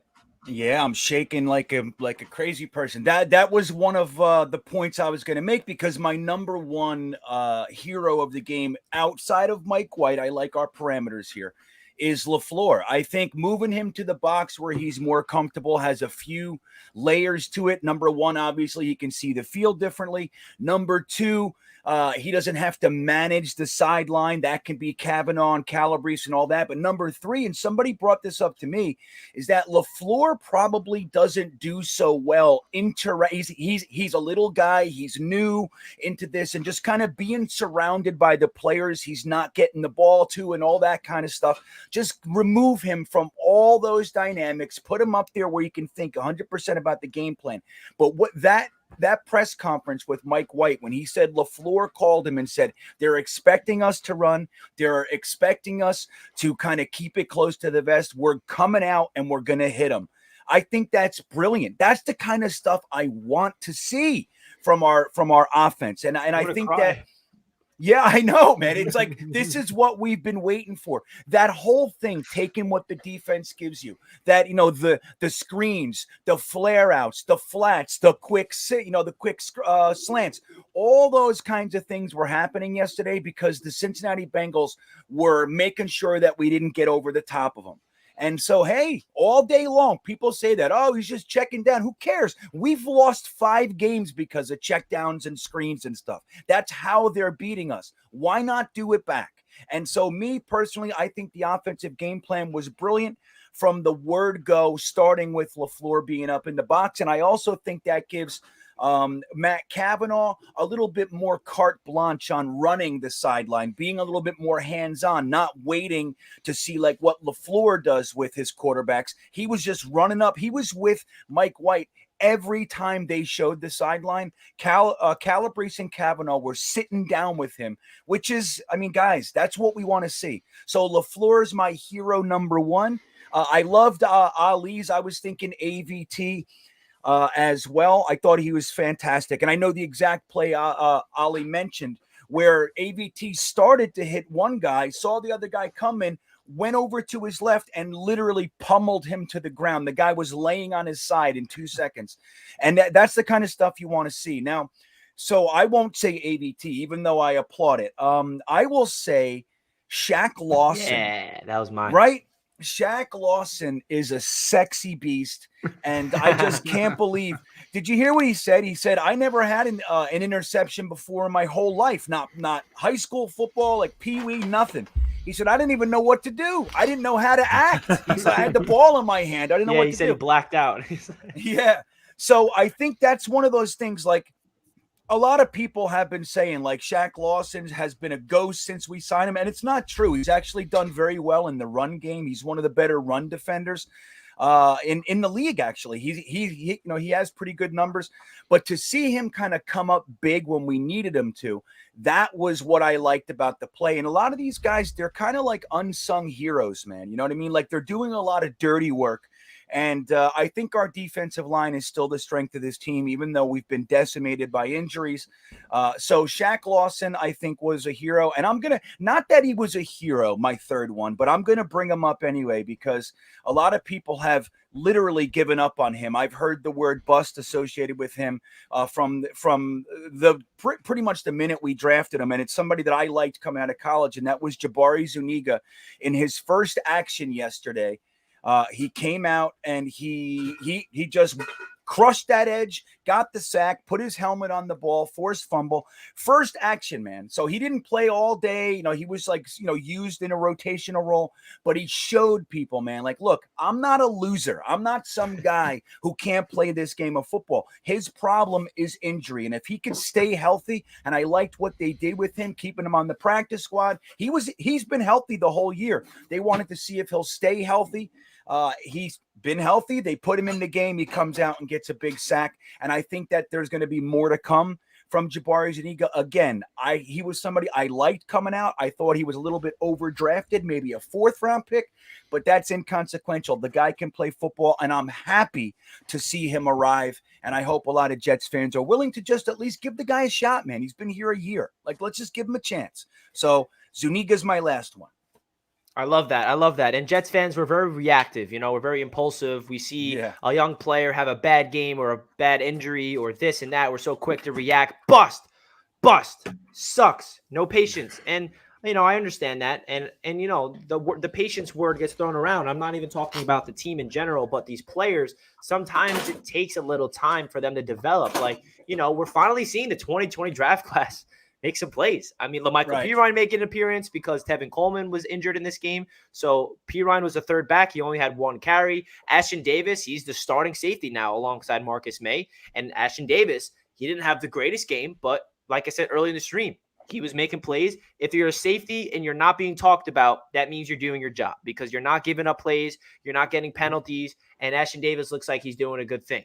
And Bryce Hall, I mean, we can talk about Bryce Hall all day. He's definitely the star of that entire 2020 draft class. So it's really awesome. Jack, you want to give your thoughts about the Mike LaFleur thing, about what we were talking about earlier, where he went out to Mike White and said, we're going to pass it. And your overall thoughts about, I know we talked about it earlier, but Mike LaFleur going out there and having that game plan, throwing creative plays after creative plays, the gadget plays. And the one thing I noticed about Mike LaFleur's game plan, and Rex Ryan said it this morning on Get Up on ESPN, this is a copycat league, and that performance we saw was pretty identical to Josh McDaniels with Mac Jones. And I'm not saying they completely stole the playbook, but it was pretty similar. And Rex Ryan kept saying that Mike LaFleur deserves a ton of credit because people do it all the time. It's a copycat league. And for Mike LaFleur to go into the film and, look like an offensive play caller for once, and for him to go up to Mike White the day before the game saying, hey, we're going to go out there and be aggressive out of the gate. We're not going to run the ball early. We're going to put the ball in your hands. We have trust in you. So what's your thoughts about that? I just can't believe it's taken this long, man. I mean, going back last week, we're coming off of a bye week and we start, our first offensive possession with a run up the middle, and then Zach gets sacked on 3rd and 8. And this week we come out guns blazing. Mike White's dropping back, passing it for 8 out of 10 plays on the first drive, as Richie said before. And it's just nice. It's a wonderful change to see, actually coming into the game with any sort of game plan. It seems like, every game we've witnessed this season, either there has been really no plan or it's just, gone horribly wrong. But, Mike LaFleur clearly belongs up in the box. Green Bean made a couple of really awesome points before. Saying how it takes him away from all the other elements besides just calling a football game. So I think that, getting him up in the box where his only worry is going to be, calling the right plays. I think it's, going to be the move moving forward. And that's also a great point that you just made, Rich, because I think I was definitely thinking that yesterday. I know I made the Mac Jones comparison with you after the game yesterday. It looked very, very similar to what, how the Patriots torched us a week ago.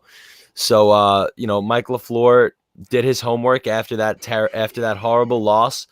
And he came back this week, guns blazing, whipped out every trick play in the book. I mean, we saw a goddamn Philly special to Mike White for a 2-point conversion. And I was there and I saw it with my own damn eyes, man. I will never forget that shit until I die. And Mike LaFleur deserves so much credit, man. And that's why I had him as my as one of my stars of the game as well. So, yeah, man, Mike LaFleur was on everybody's shit list, but he was on my, massive shit list. I was, questioning everything about bringing him on. And then all of a sudden he shows us that he has, he has what it takes to call an incredible game, man. I mean, the play calling yesterday was fantastic. And I just can't say enough good things about this offense as a whole, man. Mike LaFleur, Mike White, let's throw Mike Carter in there as well. The 3-headed monster Mike went to work yesterday, man, and it was just beautiful to witness. So shout out to Mike LaFleur for really bouncing back and, kind of making his seat a little bit less hot, kind of taking a little bit of heat off of himself a little bit from this crazy community that is us Jets fans. Because we were out for blood when it came to LaFleur, man. He was not up to par. And here we are a week later, man. Any given Sunday, and especially for us Jets fans, when we can do an emotional 180 about this team at the drop of a hat. So shout out to Mike LaFleur for making me believe again, man, for sure. Yeah, it feels really good that Mike LaFleur redeemed himself, and now my biggest worry, and I'm not going to get negative here, but let's hope this isn't just a flash in the pan because we got a short week. We're on primetime football Thursday. So this could either be the craziest thing in the world, or Friday we're live again and we're like what we are right now times 2, or we're right back down to earth. And that's going to be the biggest question about, how LaFleur can, how this team can build off the confidence, build off of a win. So now I want to get into some playmakers, and because there's one guy in particular who had his best performance of his rookie season. Wasn't the greatest, he didn't pad the stat sheet, but he had a lot of impactful plays, and that's Elijah Moore. Elijah Moore had 6 targets for 6 catches and 67 yards. He had 1 target where he was wide open for a touchdown, but Mike White overthrew him, and there was a holding penalty on Connor McGovern anyway, so the play would not have mattered if the play was completed for a touchdown. But Elijah Moore also had probably one of the most impressive plays of the game, where he, Mike White threw an interception, and he hustles down, channels his inner DK Metcalf, tackles him at the 1-yard line, which ends up being a goal line stand with Quinnen Williams getting the sack on 4th down. So, Ali, what's your thoughts about the rookie Elijah Moore and the entire Jets wide receiving core? Jamison Crowder, he had 8 catches, 84 yards. He did have a fumble lost. Braxton Berrios, he had an amazing touchdown. Tyler Kroft had a touchdown. Denzel Mims let me down in terms of that touchdown catch, but he still looked like a guy that needs to get into rhythm. I love Denzel Mims. You can see when the ball's in his hands, he's an explosive playmaker. So, Ali, give your thoughts about the wide receivers yesterday. Yeah, it goes back to LaFleur, actually, because I think the Jets wide receiver core is decently good. It is really good. And we were without Corey Davis. That's what I was going to say. Corey Davis was not on the field, and they produced on the field with Mike White at quarterback. It was we had a 400-yard quarterback play. That it's crazy. But these receivers were doing their job. LaFleur was getting all these receivers involved, and I feel like LaFleur has been doing that. Maybe the plays have just not worked out, but he's tried to get that going. The offense clicking. And I didn't really hit all of his play calls from the last couple of weeks as other people do. Obviously, you have some head scratchers, but some of them are just not as bad. It just wasn't executed correctly. Yeah. But this time you saw what Elijah Moore can do, and that's why he was brought in, and that's why he was our 3rd pick as in the draft class. So Elijah Moore is gonna definitely get more involved. I want him to be used more of as a Debo a little bit more in this offense because I think it could be more valuable and it will actually get this offense rolling a little bit more if they use him like that. But overall, I think his intensity is there. He finally had his best game of the season for him. And I think he's going to get better and better. I think he'll get in the end zone, hopefully on Thursday Night Football, hopefully in the future. And yeah, it just all goes down to LaFleur and how he handles it. But the way he was spacing out these receivers, Denzel Mims getting shots getting a shot at the end zone, stuff like that is just like, we haven't seen that in the past few weeks, right? All these guys getting chances in the end zone to make a play. Keelan Cole, only if he, I don't know, like that was heartbreaking to see him catch that and it just not count. But all these guys were getting chances, and Keelan Cole is a guy that has not got a chance, but he has talent. He has a lot of talent, but they just haven't given the shot, and he's finally getting more shots week in, week out. So this wide receiver core is very good. When Corey Davis comes, it's going to be very, very, very good. So this offense is perfect.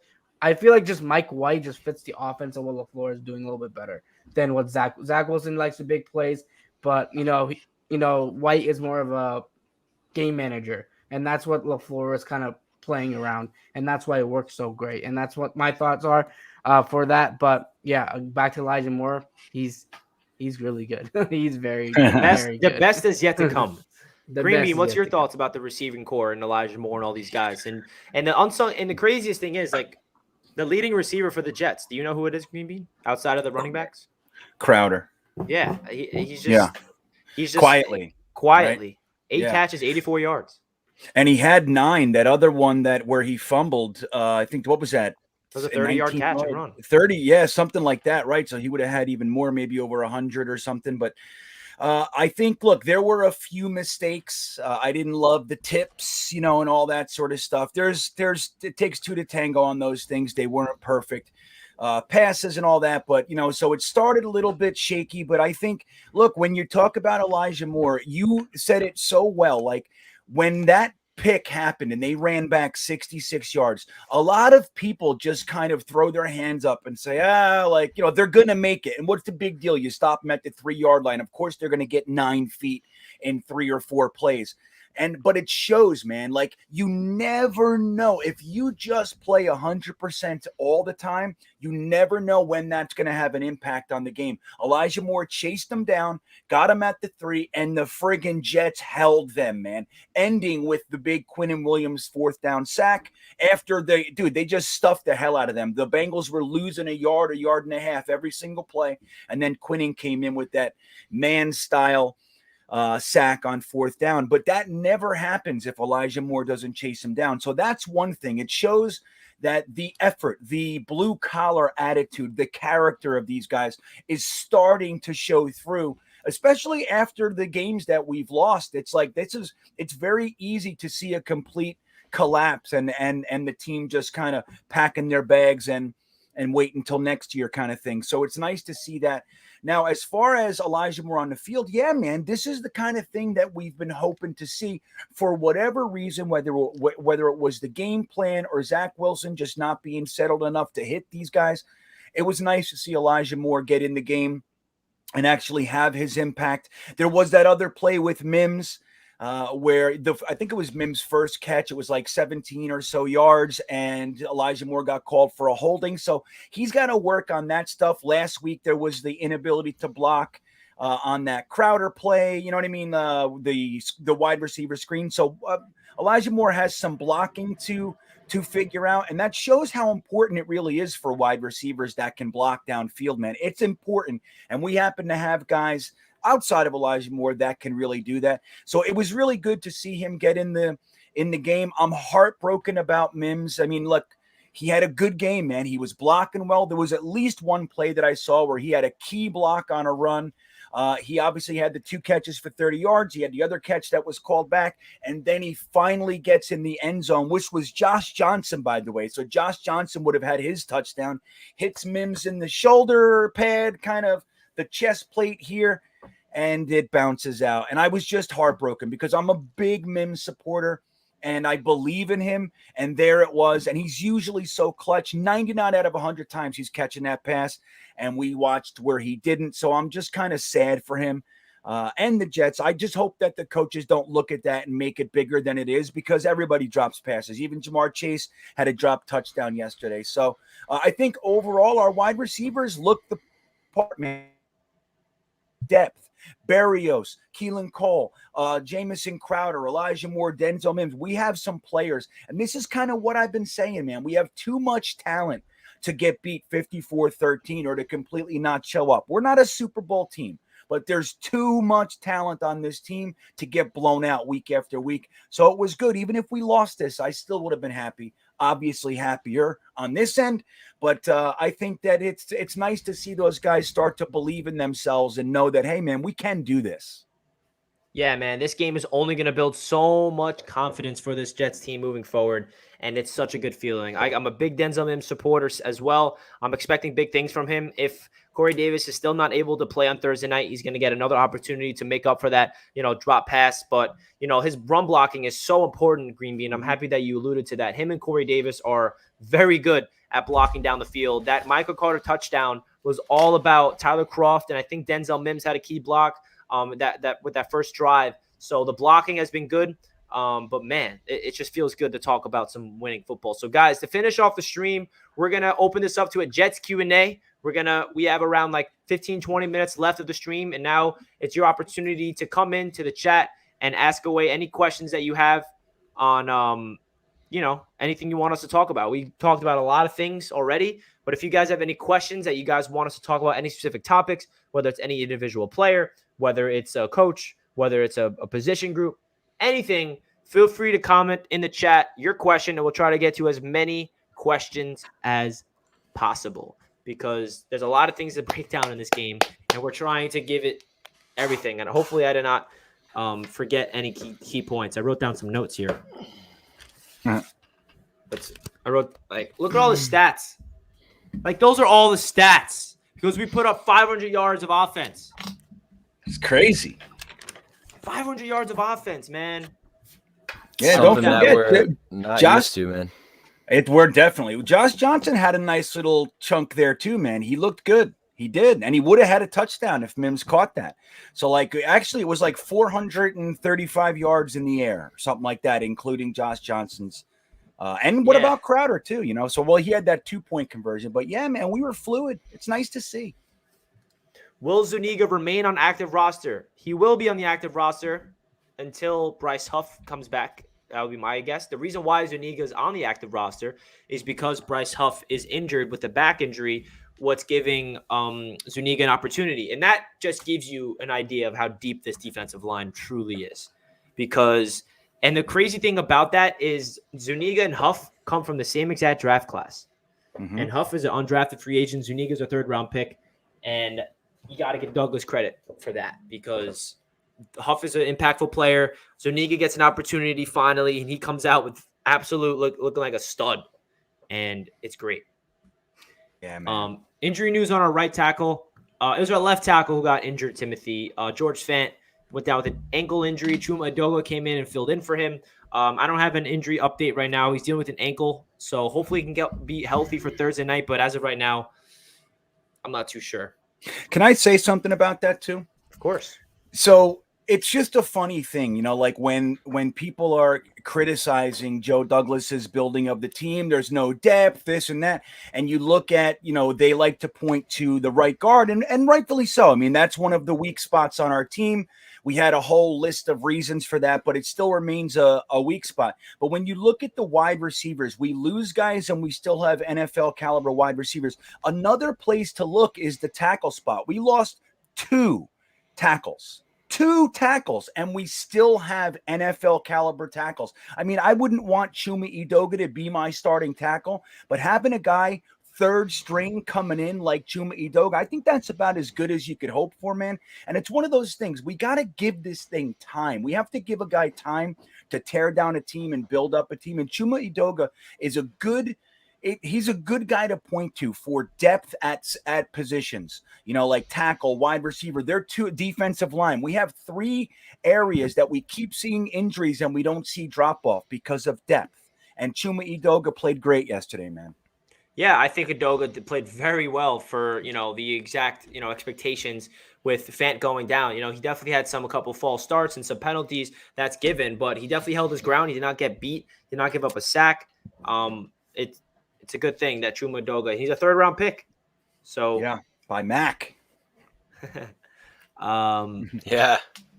McCagnon, baby. McCagnon. He's one of the 5 guys left from McCagnon's 5 years.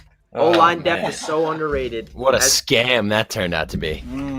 As Green Bean said, the offensive line depth is looking good so far, man. The tackles, we're down our starting left tackle in Mekhi Becton for the entire year. That's something we can't forget. I mean, going into the year, we had depth at the tackle spot. If Joe Douglas did not go out there and sign Morgan Moses, right, where would we be? I mean, it's unfortunate that Fant had to go down, but up until this point, the offensive line is getting better and better and better every single game.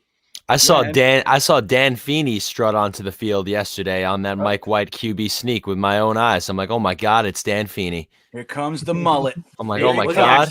Was he actually in the game? Yeah, no, I swear to God, I saw 67 trot onto the field. I'm like, oh my God, Dan Feeney's in the game right now. That's the guy from the Islanders game. That's the guy. Did Pirine enter the game? Enter the game? I think he did one. Yeah.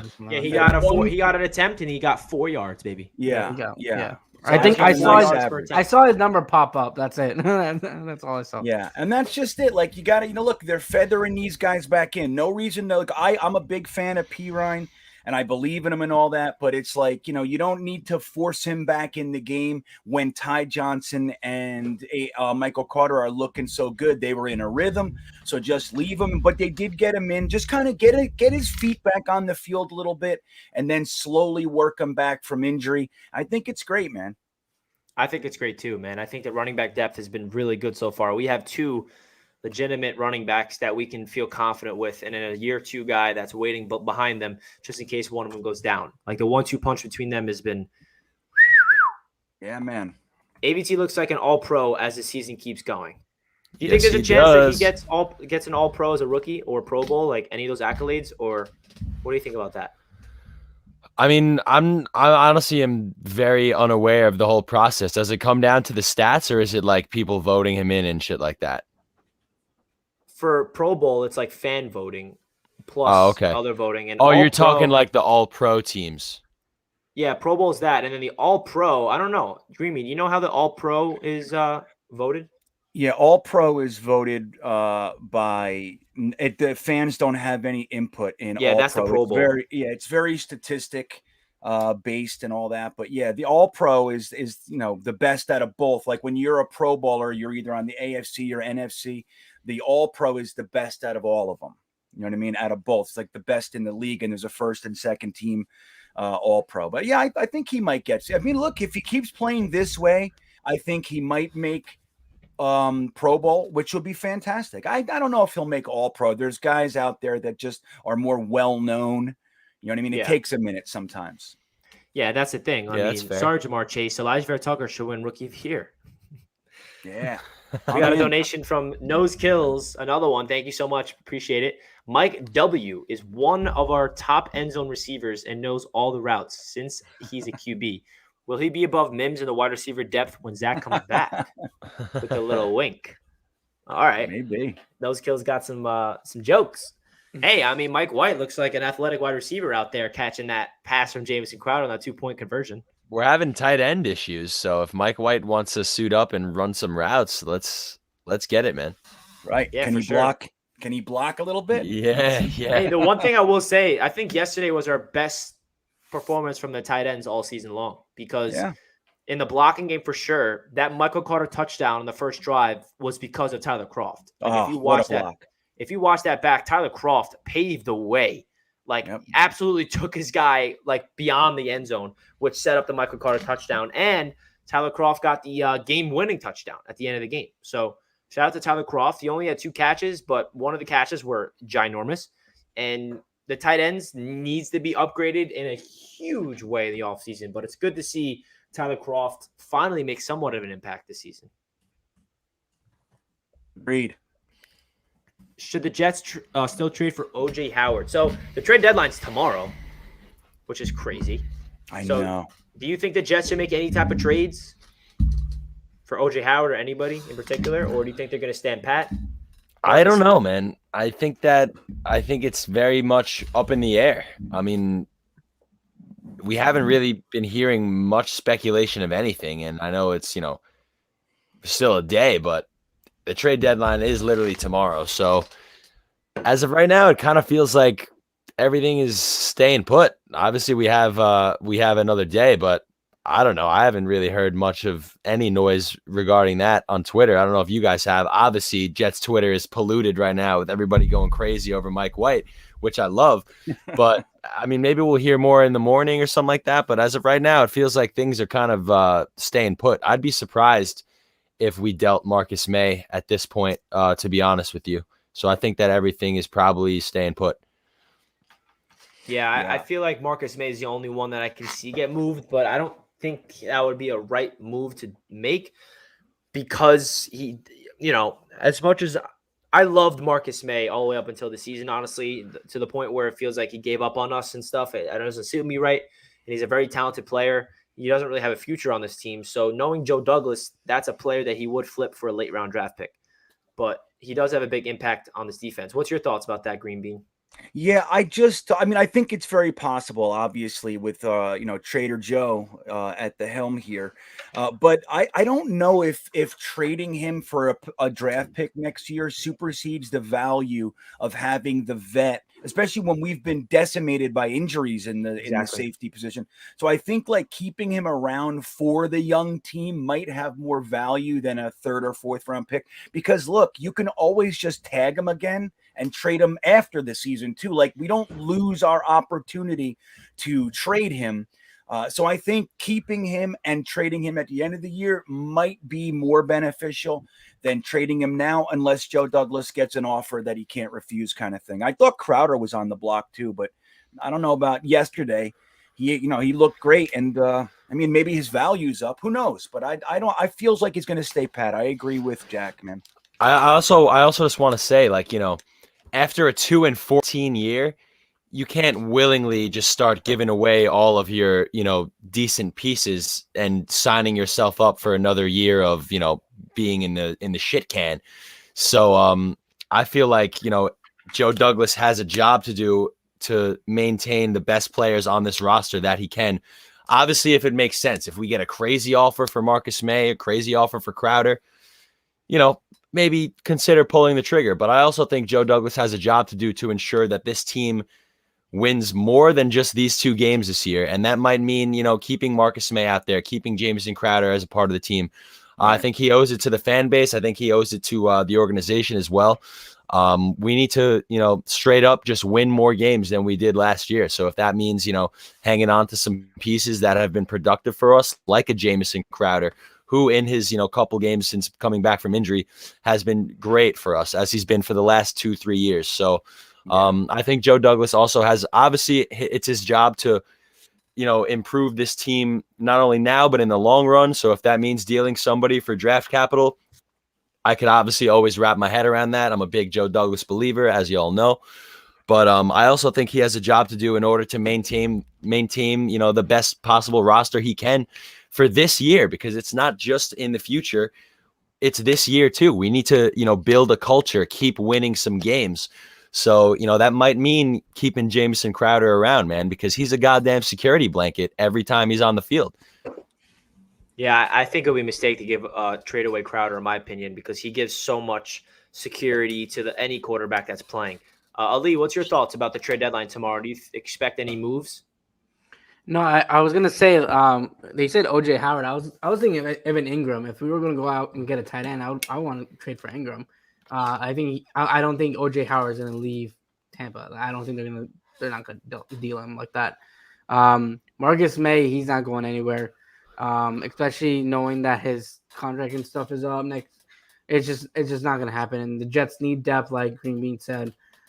He's been playing pretty well for us. And the safety position with Ashton Davis a little bit struggling as well.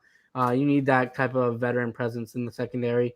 And all season he's been doing what he needs to do to be successful and help that defense out. And then, Crowder, I never was really in that Crowder trade thing. I mean, in the beginning before the season started, a lot of people wanted him traded. And that was probably the stupidest thing I've ever heard. Because it's Crowder, especially if you're thinking Zach Wilson's perspective, he's a safety blanket for Zach Wilson, and Mike White, all these guys need that security blanket. And I feel like Jamison Crowder is always open. He's always finds a way to get open in some scenario. He's just open, and maybe he doesn't get the ball, but he's open if you look at the film. So he's just a guy. He's a veteran guy. He's always productive. You saw him last year being productive. And he's just a guy that you got to keep around and maybe even decide to maybe sign him next year. But he'll have a lot of offers on the table if he continues his successful game by game play for the next few games. He'll have a lot more offers on the table. So hopefully the Jets can outbid some people. But Jamison Crowder is a guy who's a veteran presence. He's helping these young guys like Denzel Mims out, Elijah Moore out, and helping them get better at being a wideout. But if they do get rid of Jamison Crowder eventually, I can see them going draft high early for a receiver next draft. Yeah, I think Joe Douglas is going to draft a receiver and a running back every single draft. I think that's what he's going to do. He's already done that so far. And alignment. Oh, yeah, that's for sure. That's smart. That's a given.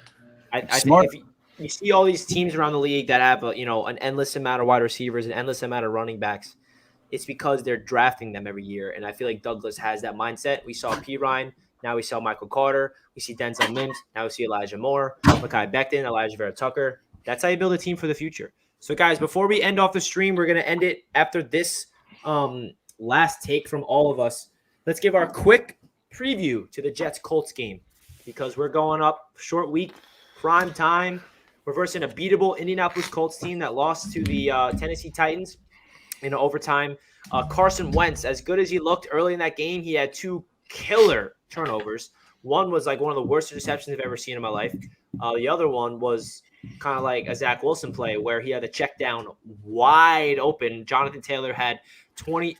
There was not a defender 20 yards away from Jonathan Taylor. Instead, Carson Wentz tried to force it down the field through interception, which lost them the game. And the Indianapolis Colts, they're a pesky team. They started off rough, but they started finding a groove. And I think they're 3-5. I think they're a beatable team, but it's still going to be tough. We're going to be in Indianapolis. It's on prime time.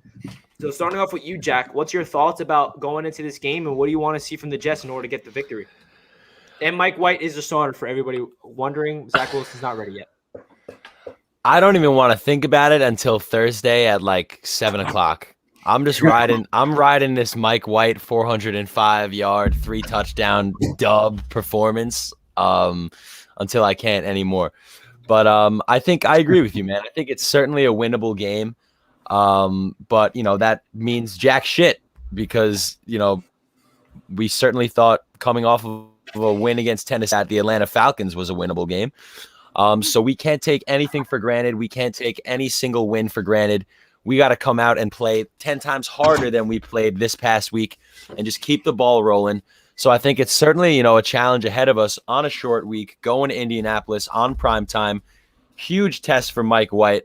As you mentioned earlier in the stream, Rich, I think we can actually have the quarterback controversy discussion after this Thursday night game. If Mike White, I'm not expecting 400 yards, but if Mike White comes out and wins us another football game, man, that conversation definitely needs to happen for sure. But yeah, I'm expecting a hard-fought game. I'm not going to predict the Jets W because I'm very superstitious, and I predicted them to get absolutely murked by the Tennessee Titans, as we all did, and we ended up winning that game. I predicted the Bengals to absolutely destroy us, and we ended up winning the game. So I will continue to predict Jets losses, hoping that they turn into Jets wins. But this is a winnable game for sure. And for those wondering, I have a YouTube channel, NFL channel called Touchdown Kingdom, and Jack and I come out with our weekly predictions on that channel. So Jack is a script writer. So he comes out, it's his predictions, and I edit it and voice over it. So if you guys want to see Jack and myself's predictions every single week, that's over on Touchdown Kingdom. If you click on Jets Media, my channel, you'll see the link there. It's an NFL channel, comes out every week. So that's what Jack is referring to when he says he predicts the games. So Ali, you want to give your quick preview about the Colts-Jets game this Thursday night? Yeah, it's a winnable game, and I think the Jets are going to be in it throughout the full game. I don't know how it's going to end up being, but I think the defense then have to come up big.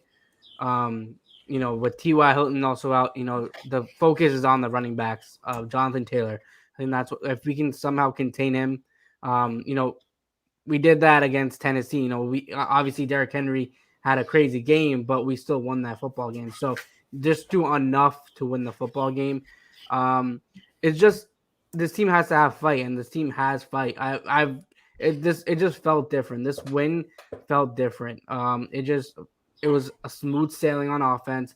Defense looked good, and coaching and everyone looked like they knew what their job was, and they just have fight. They're all young. They ready. They want to win. They want to go prove everyone wrong, and they have that chip on their shoulder. Now you're playing against the Colts, who are coming off a devastating loss that they should have won, and now they're probably going to come out with some fire, at home on primetime football. So we'll see what Mike White can do. Is he going to be able to start the conversation this week about taking Zach Wilson's job? I don't think that's going to really happen. I think when Zach Wilson comes, he'll be the starter for the New York Jets. It's that simple. But Jets fans are going to think differently for a while. But it's just about if this coaching staff can lead this football team on the road and primetime football, our only primetime football game, and lead us to win and have some fight in them in a short week. So, we'll see what happens there, but it's definitely a winnable game.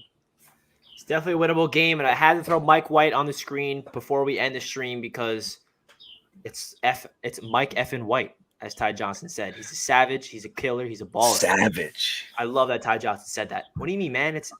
It's Mike effing White. Green Bean, what's your thoughts about this Jets-Colts game? Well, the boys said it, a lot of what I was thinking. But one thing I will say is I think that the Thursday night, coming right off this Sunday and just a couple days later, I think it's actually to our favor. I think that it's good. Let's still have that positive energy. Let's just ride this right through Indianapolis. Just like Jack said, I'm very cautious about predicting a win and all that. I just want to see competitive football. That's all I'm looking for. If the Jets progress and we just keep looking like a football team, I'm going to be more than happy. That said, we're winning. How do you feel? Yeah. And how about this? Real quick, we win this game. And we're 3-5. Then we have an extra 3 days rest. We got 10 days until we see the Buffalo Bills back at home. And you don't want to see the Jets in a trap game. Tennessee Titans, Cincinnati Bengals, Buffalo Bills. So you know what? 10 days rest. We're coming for you next, Buffalo. 4-5, and then we have the Dolphins 5-5, and then we're back in the playoff hunt. I might even go back to the stadium. I don't know what's keeping me away from the Jets-Bills game now. What's up? If the Jets win Thursday, I might have to buy the tickets for that game. I really might. For have sure. To go to that game. 100%. The tailgate was sick. Made some nice eggs. But guys, I appreciate all the support in the chat. Shout out to everybody. Smash that like button if you guys enjoyed. I genuinely appreciate all the support. Shout out to Jack, Ali, and Greenbean for joining the show and helping me out, giving your great Jets takes. We appreciate all the support as always. Mike effing White. Enough said. He's gonna go out there on Thursday. He's gonna do his thing. He's not going to throw for 400 yards. He's going to throw for 500 yards. That does it for this stream, guys. We appreciate all the support, and I'll catch you guys next time. Let's go, Jets.